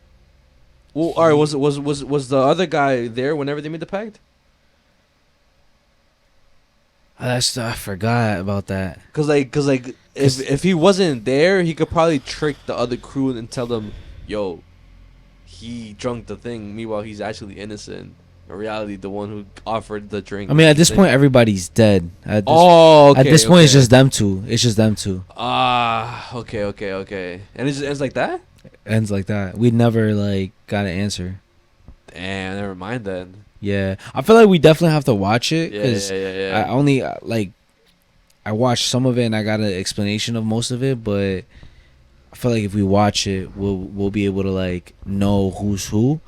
But I do have, like, some facts that kind of prove that the Childs, the one who took the drink, is the thing. So I don't know if you could tell, but when they were talking, McCready, you can see his breath every single time he talks. Okay. And Childs, whenever he speaks, you can't see shit. You can't see anything. Okay. And also, a thing that a lot of people miss is that at the beginning of the movie, McCready, he's playing chess against, like, I believe it's like the computer or something like that. He's playing chess and he loses. But as he loses, instead of just, like, being like, "Ah, fuck, I lost," he fucks up the whole computer. He pours some of his drink into the computer, and it fucks up the whole game. It fucks up the whole computer, which is kind of foreshadowing to the end, because it's like he knows he's gonna lose, but he's not. It's like we're all fucked. Yeah. I'm not just losing. We're all fucking losing. So it's like if he's not the thing, fuck it, he's gonna burn himself and the thing. Everybody, yeah. That's why he said, "Oh, maybe it's good that none of us make it." Like he's gonna burn the whole shit down, including himself, because he might die in the process. Yeah. He might lose by dying, but he's not gonna let the thing reach civilization and, like, spread. That's crazy. That's what I'm saying. Yo, does the movie ever show, like, how the actual thing looks, or just, like, turns into random people? So that's the thing. Like, that's why it's called the thing, because it's not like a specific way of it looking. It just assimilates something, and it turns into. I'm gonna show you a scene though, one of the, like, craziest scenes, because a lot of the stuff in the movie is practical effects. Like, okay, it's not like not no CGI, no shit like that. It's mainly practical effects, right? But basically what it does is that it turns into you. Like every single one of your cells, it's kind of like venom in a way. Yeah. But yeah, like, oh my gosh, look. You ready? Yeah.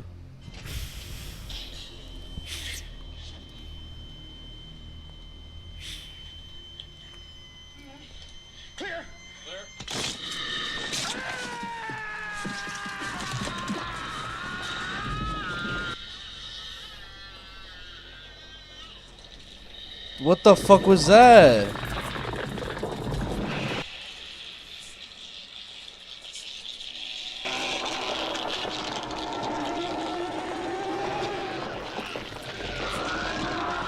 Wait, it just turned into the guy. Yeah.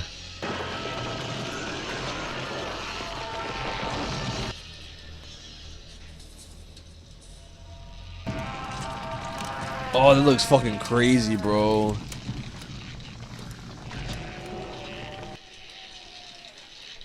Yo, what the fuck?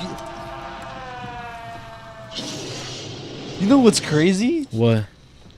And I don't know. All right, you know what? It's not really gonna like spoil anything, but they show this movie in Stranger Things. Like one of the teachers, he's watching this movie like with like a girl like a hot assistant teacher or something, and like they explain like how they made the scene, like the practical effects. For real? Yeah, like they said like they used like bubble gum and like glue or some shit to make that effect of his head falling down. That's fucking. Yo, that's fucking lit, bro. Yeah. You know, but while I was doing research for these topics, both of these topics, that like, that's one thing that I love about just, I guess, media, movies and shit like that. Yeah. Is that when you really do the research and try to figure out how it was created, it all like seems even like better, bro. Yeah, oh yeah. You know what I'm saying? Like for example, for the game Dead Space, the creator of the game, he said he got inspiration from the movie that I mentioned before. Which one? Event Horizon. Remember when I talked about that movie? I think so. I mean, I've just a brief like so you can remember what it was. It was like this spaceship that accidentally teleported to hell and came back. Yeah. Okay. So he got inspiration from that. He got inspiration from Resident Evil, and how much thought like gets put behind all of these like effects and shit, and like, bro, it's like crazy, like the passion that it takes to create like something. You know what I'm saying? And then that's crazy that they mentioned this movie in Stranger Things, bro. I mean, bro, this is like peak horror, bro. Yeah. We gotta watch this shit, bro. We're gonna watch it. Bro, for the Patreons and shit, y'all gonna get our full reactions to the movie. And I wish my brother was like, when it comes to like topics like this, I wish my brother's around, because he probably would get into it a lot more than I got into it. Yeah, hell yeah. And maybe bring up other shit, but yeah, that was if I butchered some of the facts, don't blame me, guys. There is a lot of lore when it comes to the thing and when it comes to like Dead Space and stuff like that, but I just thought it's like, I feel like that's one of the scariest shit, like if it was to be real. The aliens? Like something like that, you know what I mean? Like something that either could mutate like a human body. Any kind of human mutation, I feel like is scary as fuck, especially to that extent, or something that could take the form of somebody that you love, like, and then you can't tell. And you don't know. And then imagine being in a scenario of like them being in the same room and you have to choose who's the actual real one, and then you accidentally like kill the real one. That shit is literally Among Us in real life, bro. Yeah, bro. That shit literally is that. The next thing I'm gonna talk about, right? So I think we could all agree and say that when it comes to like found footage or just footage of people's final moments, right? It's like very, very disturbing, or like, in my opinion, it gives me like that like eerie feeling, like it's unsettling, and like you're watching something you're not supposed to be watching. Yes, and like you're watching somebody's final moments, bro. Like you see them, and then like the next thing, they're gone, bro. So there was this YouTuber whose final moments were caught on camera, and it was eventually posted on YouTube for the whole world to see. What? So there was this guy. His name was Jacob Cockle, and he was a very, very famous surfer and a very loved person in the UK. I guess you could say he had like a big social media following, a social media presence, internet presence.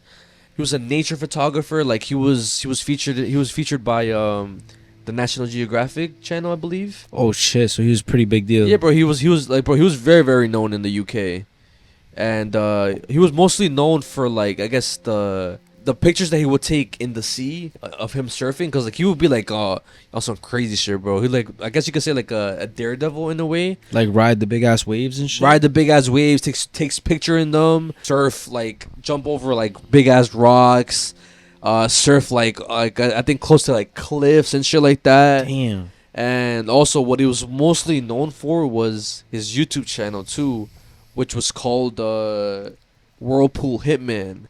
And on there, he would post videos of him being in whirlpools or him recording just whirlpools, just like him coming across whirlpools and shit.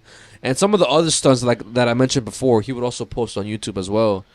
Oh, this is the... Yes. Okay. Yes. And I know it sounds kind of dumb, like, all right, like, why would you record yourself or put yourself in like these dangerous scenarios for you to potentially die or whatever? Like, it's basically like you have the option of surviving, and like you don't have to do this shit. Yeah, but he's doing like it. those comments, like, oh, you know what's the craziest thing about this is that it's optional. Exactly. You don't have to do that. Exactly. But the only reason why I feel like he did do it, and I think it was more important to him than we could all know. So he had a sister growing up. Her name was Grace, and they were very, very close to each other. And it wasn't until like, I think whenever she was like 20 years old, she was diagnosed with a brain tumor. Oh, right? fuck. And she eventually fought it off with like some what's that shit called? Chemotherapy? No, what is it? Is it radiotherapy? Yeah, radiation therapy. Yes, but it came back terminally, which eventually she ended up dying from the cancer. Damn. And after that, after his sister's death, it kind of like flipped a switch in him. He thought her death was kind of cruel and unfair, because why would somebody that did no wrong in their life, very, very young and beautiful, just die like that without like fulfilling what she was meant to do? So that's when like she was like, you know what, fuck that. I'm gonna live my life to the fullest for her. So that's why it makes sense. So that's why he would like do these, I guess, like dangerous stunts or whatever. Fast forward to 2013, Jacob would go down to this area called Hale Harbor. It's a place in the UK. And in this place, it was known for a whirlpool to always appear a couple times during the year. And this area, this harbor, was connected to a giant ass pool that they created to basically clear out any I think it's called soot, that would block out ships, like the lynch from the ships. Oh shit! So the pool basically acted like a filter in a way. Yes, to take out all that soot out the way. And he went to the spot. He started recording it, and he told his friend David, "Yo, pull up, like help me record this whirlpool. I'm gonna go inside with my suit." And like and a horse mask. And he was like, I bet, whatever, I'll meet you over there type shit. So Jacob gets to the spot. He gets there way before David, and out of excitement, he goes into the water, and you see him on the video. He goes into the water. He's just recording in the water. You see like the whirlpool and stuff, and then eventually his friend gets there. His friend starts recording him from the outside. Shit. And this goes on for like a good 20 minutes. And then towards the end of the video, he tells him like, all right, I'm going to get one more shot. Give me the GoPro. And that's when he ends up diving down to get a better shot. But that's the last time we ever see Jacob. And you don't see him struggling in the video, but it's still recording. And that's the final footage that he ever recorded, right? And whenever he goes down, David's kind of like, all right, like, where the fuck is he? He's not coming back up. it's actually getting serious now. So he starts panicking, and he's thinking like maybe he went to the pool, because like I said, it was getting to a pool, so maybe he got sucked down and like went over to the giant. Oh shit! Yo, this just scared. Yo, maybe he went down to the giant pool. Fuck. And unfortunately, he did end up drowning to death, and he was like face down on the in the pool or whatever. And I'm gonna show you guys. Also, it did take him all the way to the pool. It did take him all the way down to the pool. Yes. Fucking hell. Yeah, bro. And he's only 28, bro. He was young. I mean, I don't know if this is like right to say, but maybe in a way, like, cause he did like, how do I say it? What?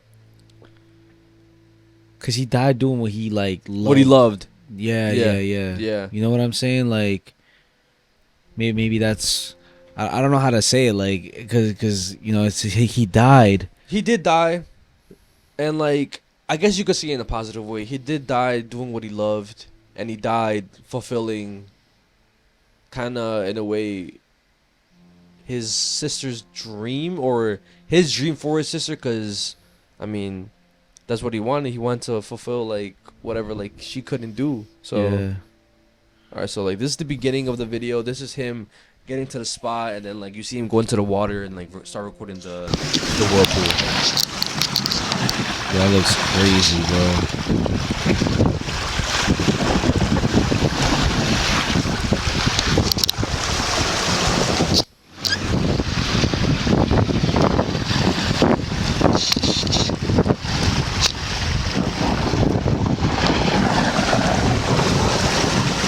Right here, it gets into the.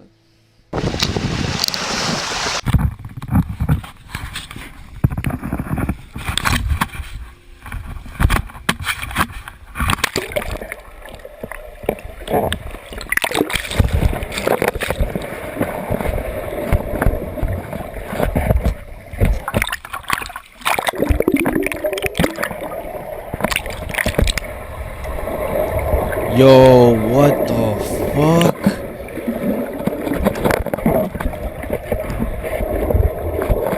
Look how fast the water's moving, bro. Yeah, bro. Holy shit. This is a big one too. Like compared to like the other ones that he would record. Yo, look at it.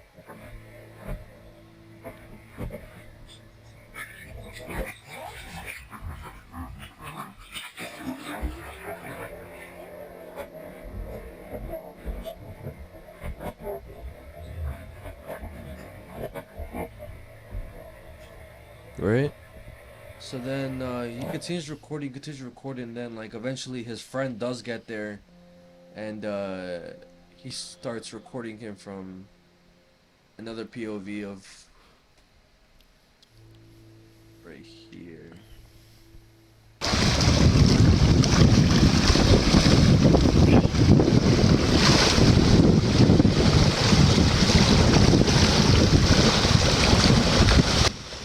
And Jacob also says himself too, like, yo, like, it feels like stronger than usual.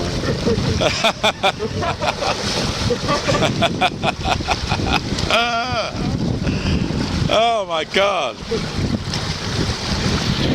Yeah, it's gonna be good. It's gonna be good, I think. I'll go around a few more times, I'm not sure what to do. Let me get across here.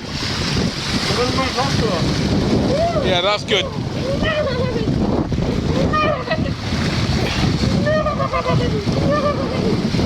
And also one thing too, David, he was like, I think that's enough. Like, that's enough footage. Like, I think we're good. Yeah. But that's when Jacob is like, all right, pass me the GoPro.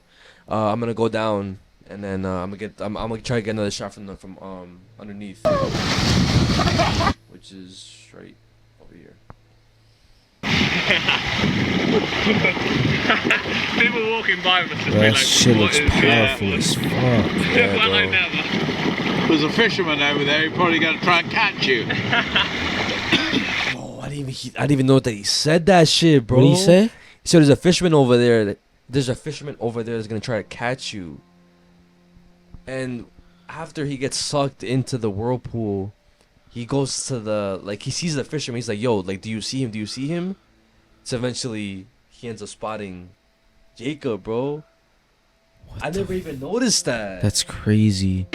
Yo, how do whirlpools even like form? Like, again, I don't know the science to it. Whirlpools form when opposing water currents, tidal flows, or ocean currents meet and create a rotating vortex, often intensified by narrow channels or underwater obstructions. So the pool, in this case, the pool, because it's connected to the pool and the harbor are connected to like a tunnel and shit. Shit.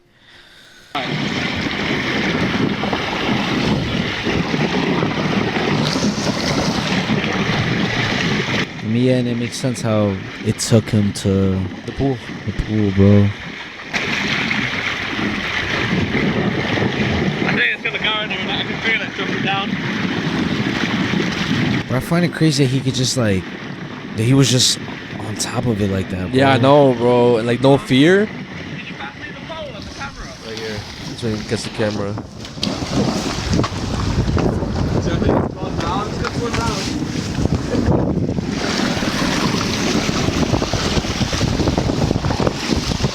One last bit underwater footage all the day.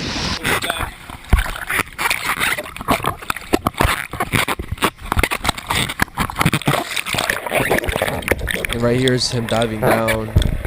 And after this, he never goes back up.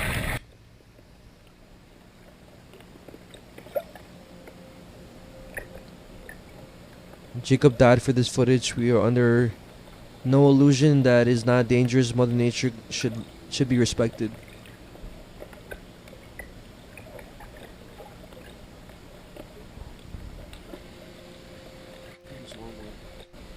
Live as if you were to die tomorrow. Learn as if you were to live forever. Damn, what the fuck? But yeah, it is sad. Because again, he was young, but at the same time, he did die doing something that he loved. Yeah. But yeah, that's the whole thing with this guy, bro. Like, it's crazy that fucking he recorded his final moments, bro. That ass, bro. And every time, like we see, like you said, like, it's eerie whenever we see like somebody's final moments, because it's like we know obviously how it turns out, but them in that exact moment, They don't know anything. they had no idea what was about to happen. Yeah, bro. And I also just imagine how his friend felt in that moment, bro. Like, Yeah. like, yo, where the fuck is my friend? Like, what the hell is happening, bro? Like, come up.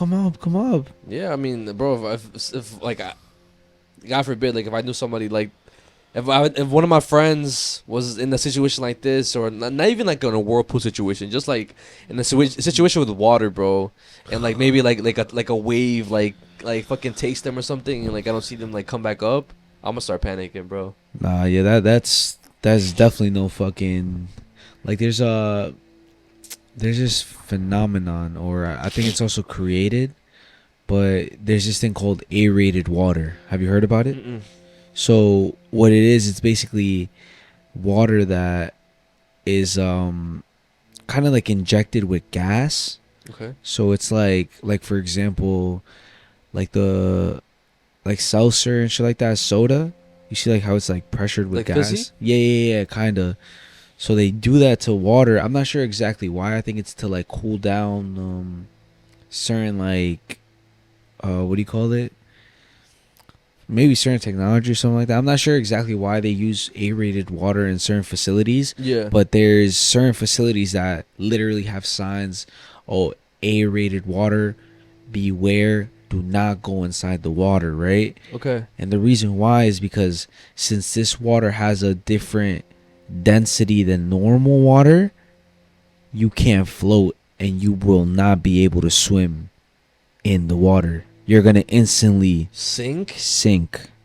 Damn, is what the fuck? Fucking crazy. Because I was literally looking at videos of like buoyancy suits and shit like that. And how like that helps you obviously like flow and stuff, and like obviously like if I found out that if you go in the water and like you basically breathe out all the air, you float to the bottom, but if like you keep the air in your lungs, it helps you stay like float up to the top and shit. Yeah. And then like somebody tested that with like a bottle of like water, put it inside like a pool, it float, like it would float normally.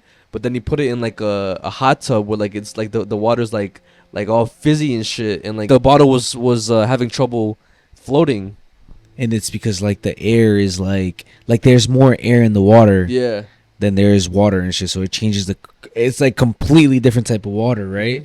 And I remember seeing this video, and I believe, I'm not sure if the reason why this guy died was because of it being aerated water. Damn. Or because of how like strong the waves were coming in. But the video is a guy, and he's like standing in this like rocky part of the shore, and then like out of nowhere a bunch of waves just start crashing in, but like from different directions, and like you see him struggle and stuff, and then he obviously tragically passes away. Damn. But again, it's like you don't know what it was, if it was the force of the waves throwing him back and forth, or since it was like such like movement in the water that it was just almost impossible for him to like float and shit. But that shit's like something scary and stuff, bro, to think about and shit. But you already know a lot of people have this fear, and I feel like I have this fear. I'm pretty sure you do, but I don't know if you do. Are you afraid of dolls? 50-50. It just depends how they look. Okay, so there's this video from Mexico, right? Okay. And it's this lady who claims to have a doll that only walks whenever she's holding the doll's hand. Okay. And I'm gonna show you the video right now. Let me know what you think, and then I'm gonna add to the video and like kind of give my takes on it. But it's this video right here. Ah, Rosita. Es muy buena gente, Rosita.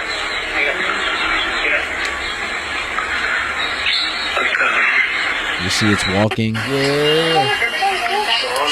And then with somebody else, it doesn't walk at all.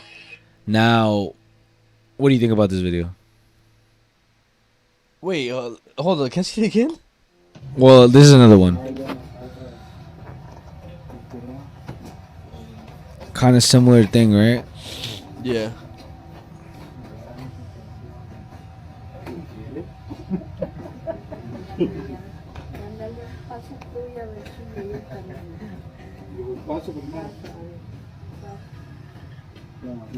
What the fuck? Yeah, so only with the lady, basically the doll wants to walk. Okay. So do you think it's real? Do you think it's fake? I mean, what do you think? Do you think like something is haunting the doll, maybe like a little girl, or? I don't think anybody's haunting the doll. Like, maybe like the woman could be moving it. I don't fucking know, bro. So, I think I kind of debunked it. Okay. So there's these dolls that came out before, and they were called Patty Play Pal. From the 60s. Oh, and it's like the same doll? Yeah. Let's take her Look. for a walk. So Oh, you gotta move them a certain way for them to walk. Walking. It's always so much harder when I want to record things. Come on, girl. Let's go walking. You see? Yeah, look, that's fucking creepy, bro. That's fucking creepy, bro. It is. Imagine seeing this fucking doll, bro, walking down the street, bro. Hell fucking no, I wanna right? buy that shit, bro. Fucking scare some fucking neighbors. What, video idea? Stream idea or something? For Halloween, we should do that. Buy one of these shits? And then get rid of that shit after, bro, because we're not fucking keeping this shit around. Yeah, for sure. I mean, I wouldn't want to throw it out. I want to like I'll give it to somebody if they want it, bro. Nah, I would feel bad. I don't know why. I would burn that shit, bro. Fuck that.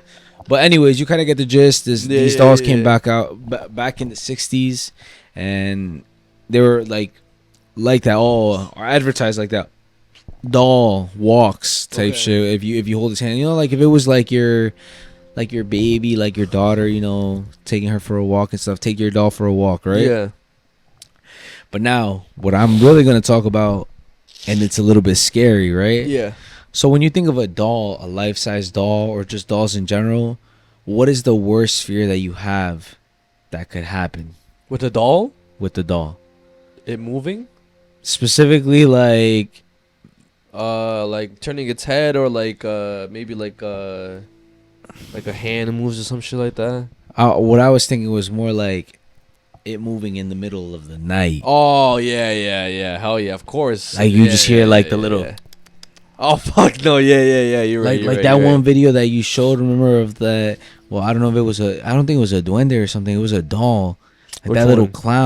clown doll. Oh yes, like it got up and like started fucking walking? running. Yeah, I remember. Yeah, exactly like that, right? So now I'm gonna show you is kind of like a short film type of thing. Mm-hmm.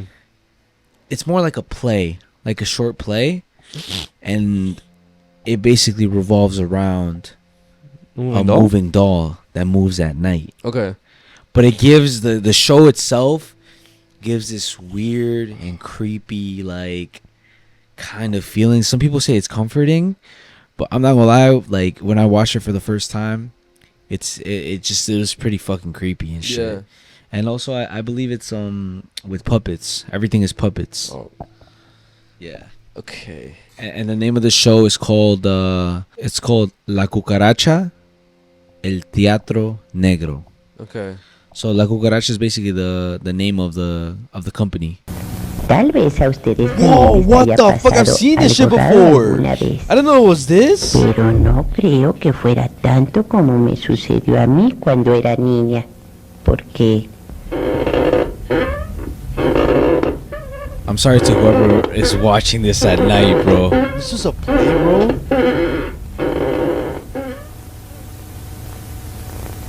Everything is puppets, bro. cuando tenía 9 años no encontraba cosa más bonita que jugar It's a like las uncanny muñecas. valley shit. Mi preferida tenía las piernas, Or los the brazos y mannequins, la whatever cara they de are. porcelana. Lo demás era de trapo. Los días se me hacían cortitos de lo encantada que me sentía con mi muñeca. Solo la soltaba cuando me ponía a nacer.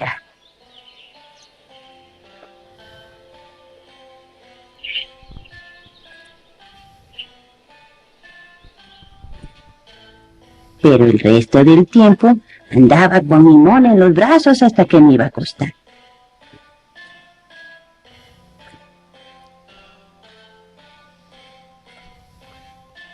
La dejaba cerca de las aleas donde dormía.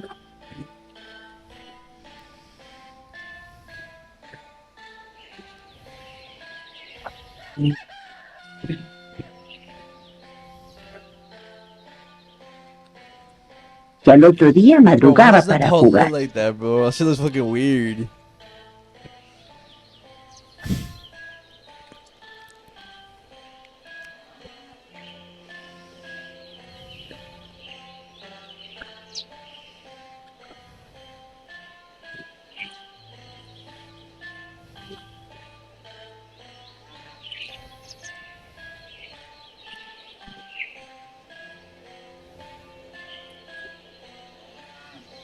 Mira, Francisca, me decía mi mamá, deja ese mugrero de mona, porque si no, te va a arañar.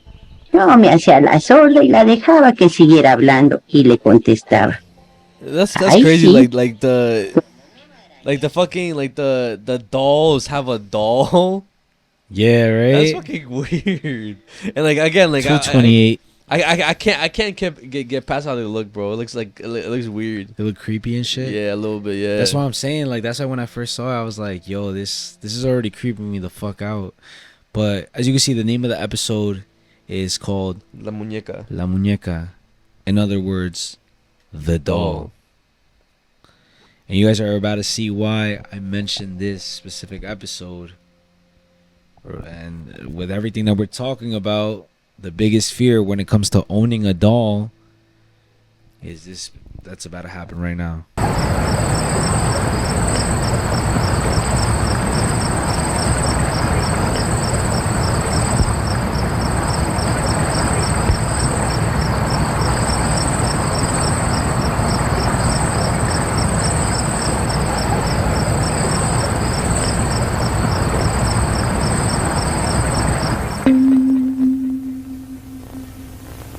Como a las 3 horas, se oyó un ruidito y me desperté asustada.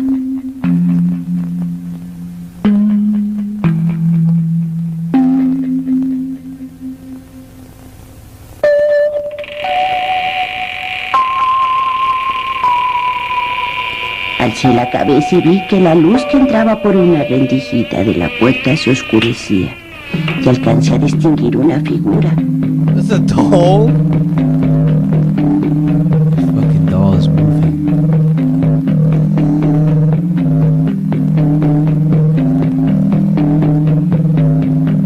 Era la muñeca que había dejado en la quibuela.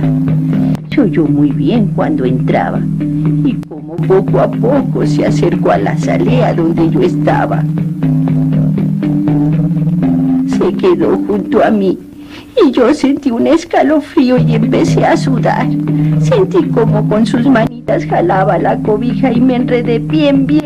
Y entonces sentí que la fregada mona me daba manazos y pataditas. Me puse a gritarle a mi mamá y ni caso me hizo. Estaba bien dormida igual que mi papá y mis hermanos. Y yo le seguí gritando hasta que la desperté.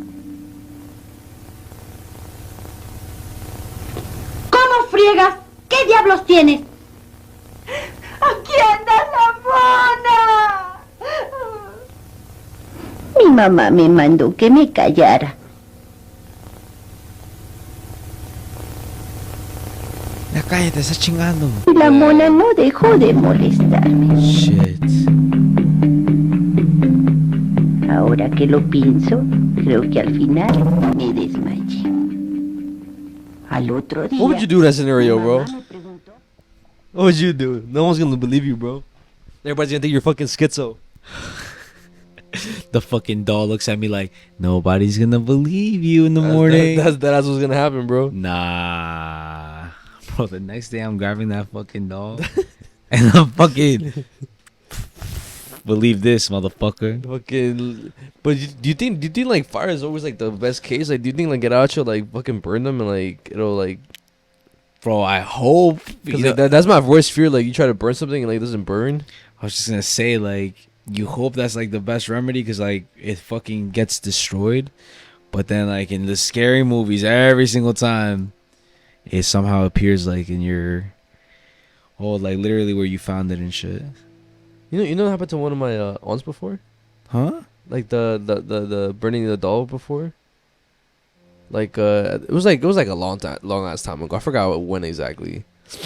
Wait, I'm being dead ass, bro. A doll? Yeah. It was like one of those like those like quince dolls. Yeah. I think they had one. I don't know if it was. I don't know if they used it for quince or maybe they just like collecting dolls or whatever. But it was like whenever she was younger, I think.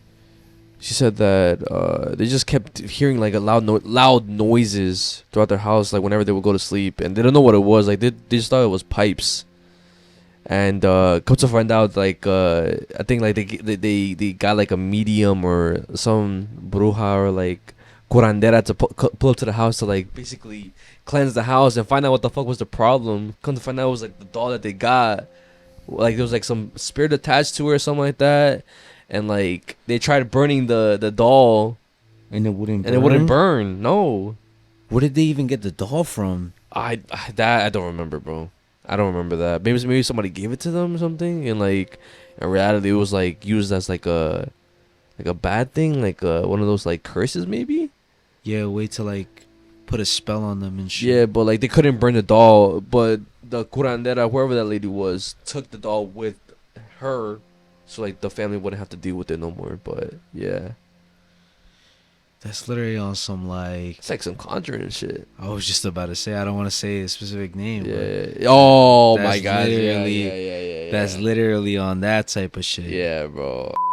Yo, guys, let me know if you guys have ever dealt with something like that when it comes to dolls, or like know a family member that has dealt with something like that when it comes to the doll. Fuck that. Also, let us know in the comments if y'all think that video is fake, real, even though I debunked it. Oh, the doll walking or whatever. Some people could still like. I feel like you could still argue that it's real. You know, like some witchcraft, something possessing that doll. But let us know in the comments too. But yeah, guys, that does conclude A Note It's Going Dark. But before we're doing the podcast, you already know, yeah, Patreon shoutouts and yeah, supporter shoutouts. Shout out to the Patreons. K Loves Dro, Chadi Rich Trades 23, Jackie 420, Munchie Monse, El Chubby, Mezziah's Clown Girl. Shout out Clown Girl. Nenecito, Pablito the Goat, Lola, Dulce, Roxanne Miranda, Andres Vega, Caro, La Malvada, Alexis Diaz, Mezziah the Hater. What the fuck? That's new. Margarita La Pinche Toxica. Oh, it's cause you said, yo, somebody changed their name into Messiah's a Hater or something like that. Wait, I said that? Last episode. Why did I say that? I think you were just trolling. I forgot why you said that, but I remember you said that. El Pitufo Pitudo, Fabian, Sabrina, Chris the Freak, AOJ DiMaggio, Batman, Tintin, Alan, D.O.C. Sharknado07, Jocelyn, Carlitos, Vic N20 Loco, Angiano.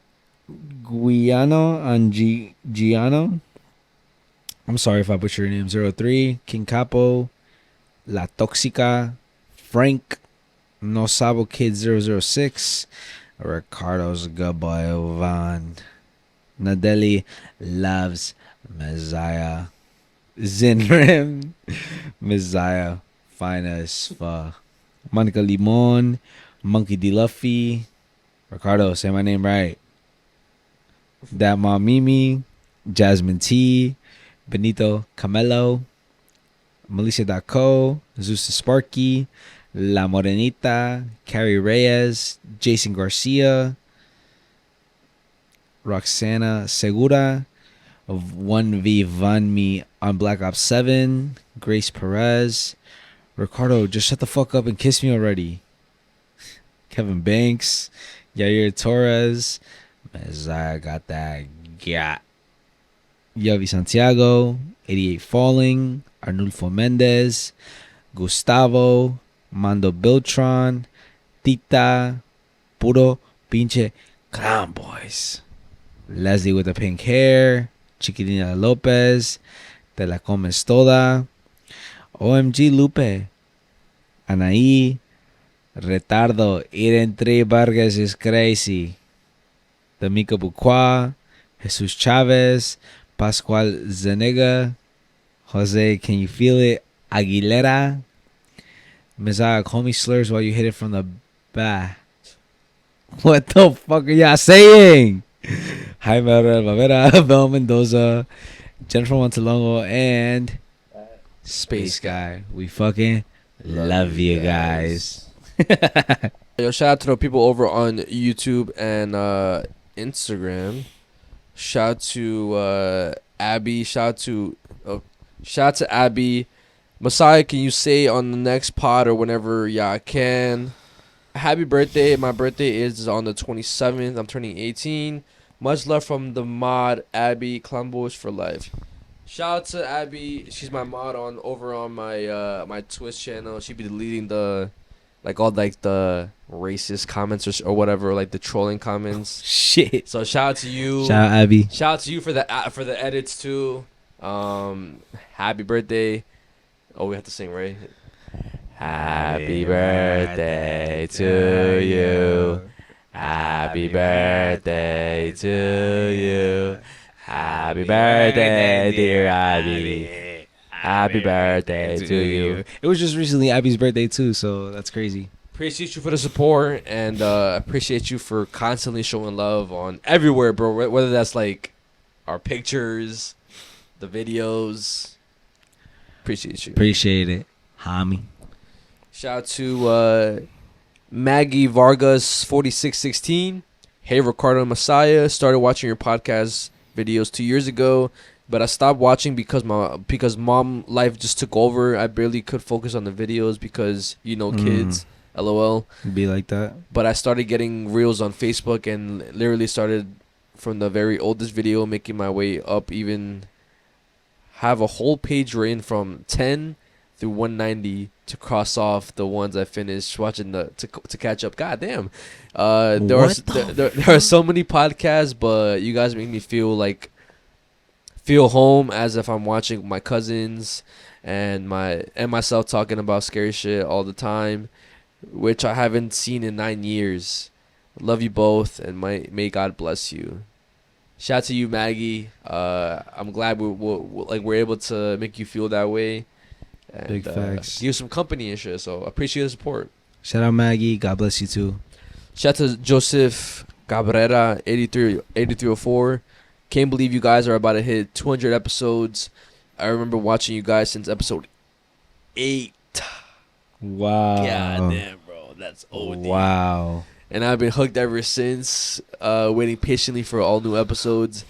Keep up the good work, and I always remember you guys will always have a loyal fan base. Clown Boys for life. And for the answer for the ending of the video, it should be Cash Out Video or Clown Boys Official Video, LOL. I'll do you one better. This video was either a Cash Out Video or Clown Boys Classic. Oh, what do you think? That's pretty fire. So whenever y'all want to rate the episode, either call it a Cash Out Video or a Clown Boys it's a Clown Boys Classic. And shout out to you for watching us since our episode 8, our cringier days. Yes, you know, yes. It's crazy. Shout out to Pokey Gang NYC. Ain't gonna lie, you have to move correct. And New York City, haters are out here for real. That's a fact. You're not wrong, Pokey Gang. That's a fact, bro. You're not wrong. Shout out to David Mendoza 6395. Y'all the goats. We waiting for that stage performance with the helicopter drop, and y'all pulling up in the Bentley with the green light in the background. Wait, hold on. How does he know about that? I don't know. Well, I think he might be the same person that maybe commented way before talking about that. But the fact that he knows about those shits is weird, bro. It's crazy. Yes. We ever mentioned it? Never mentioned it on the pod before ever.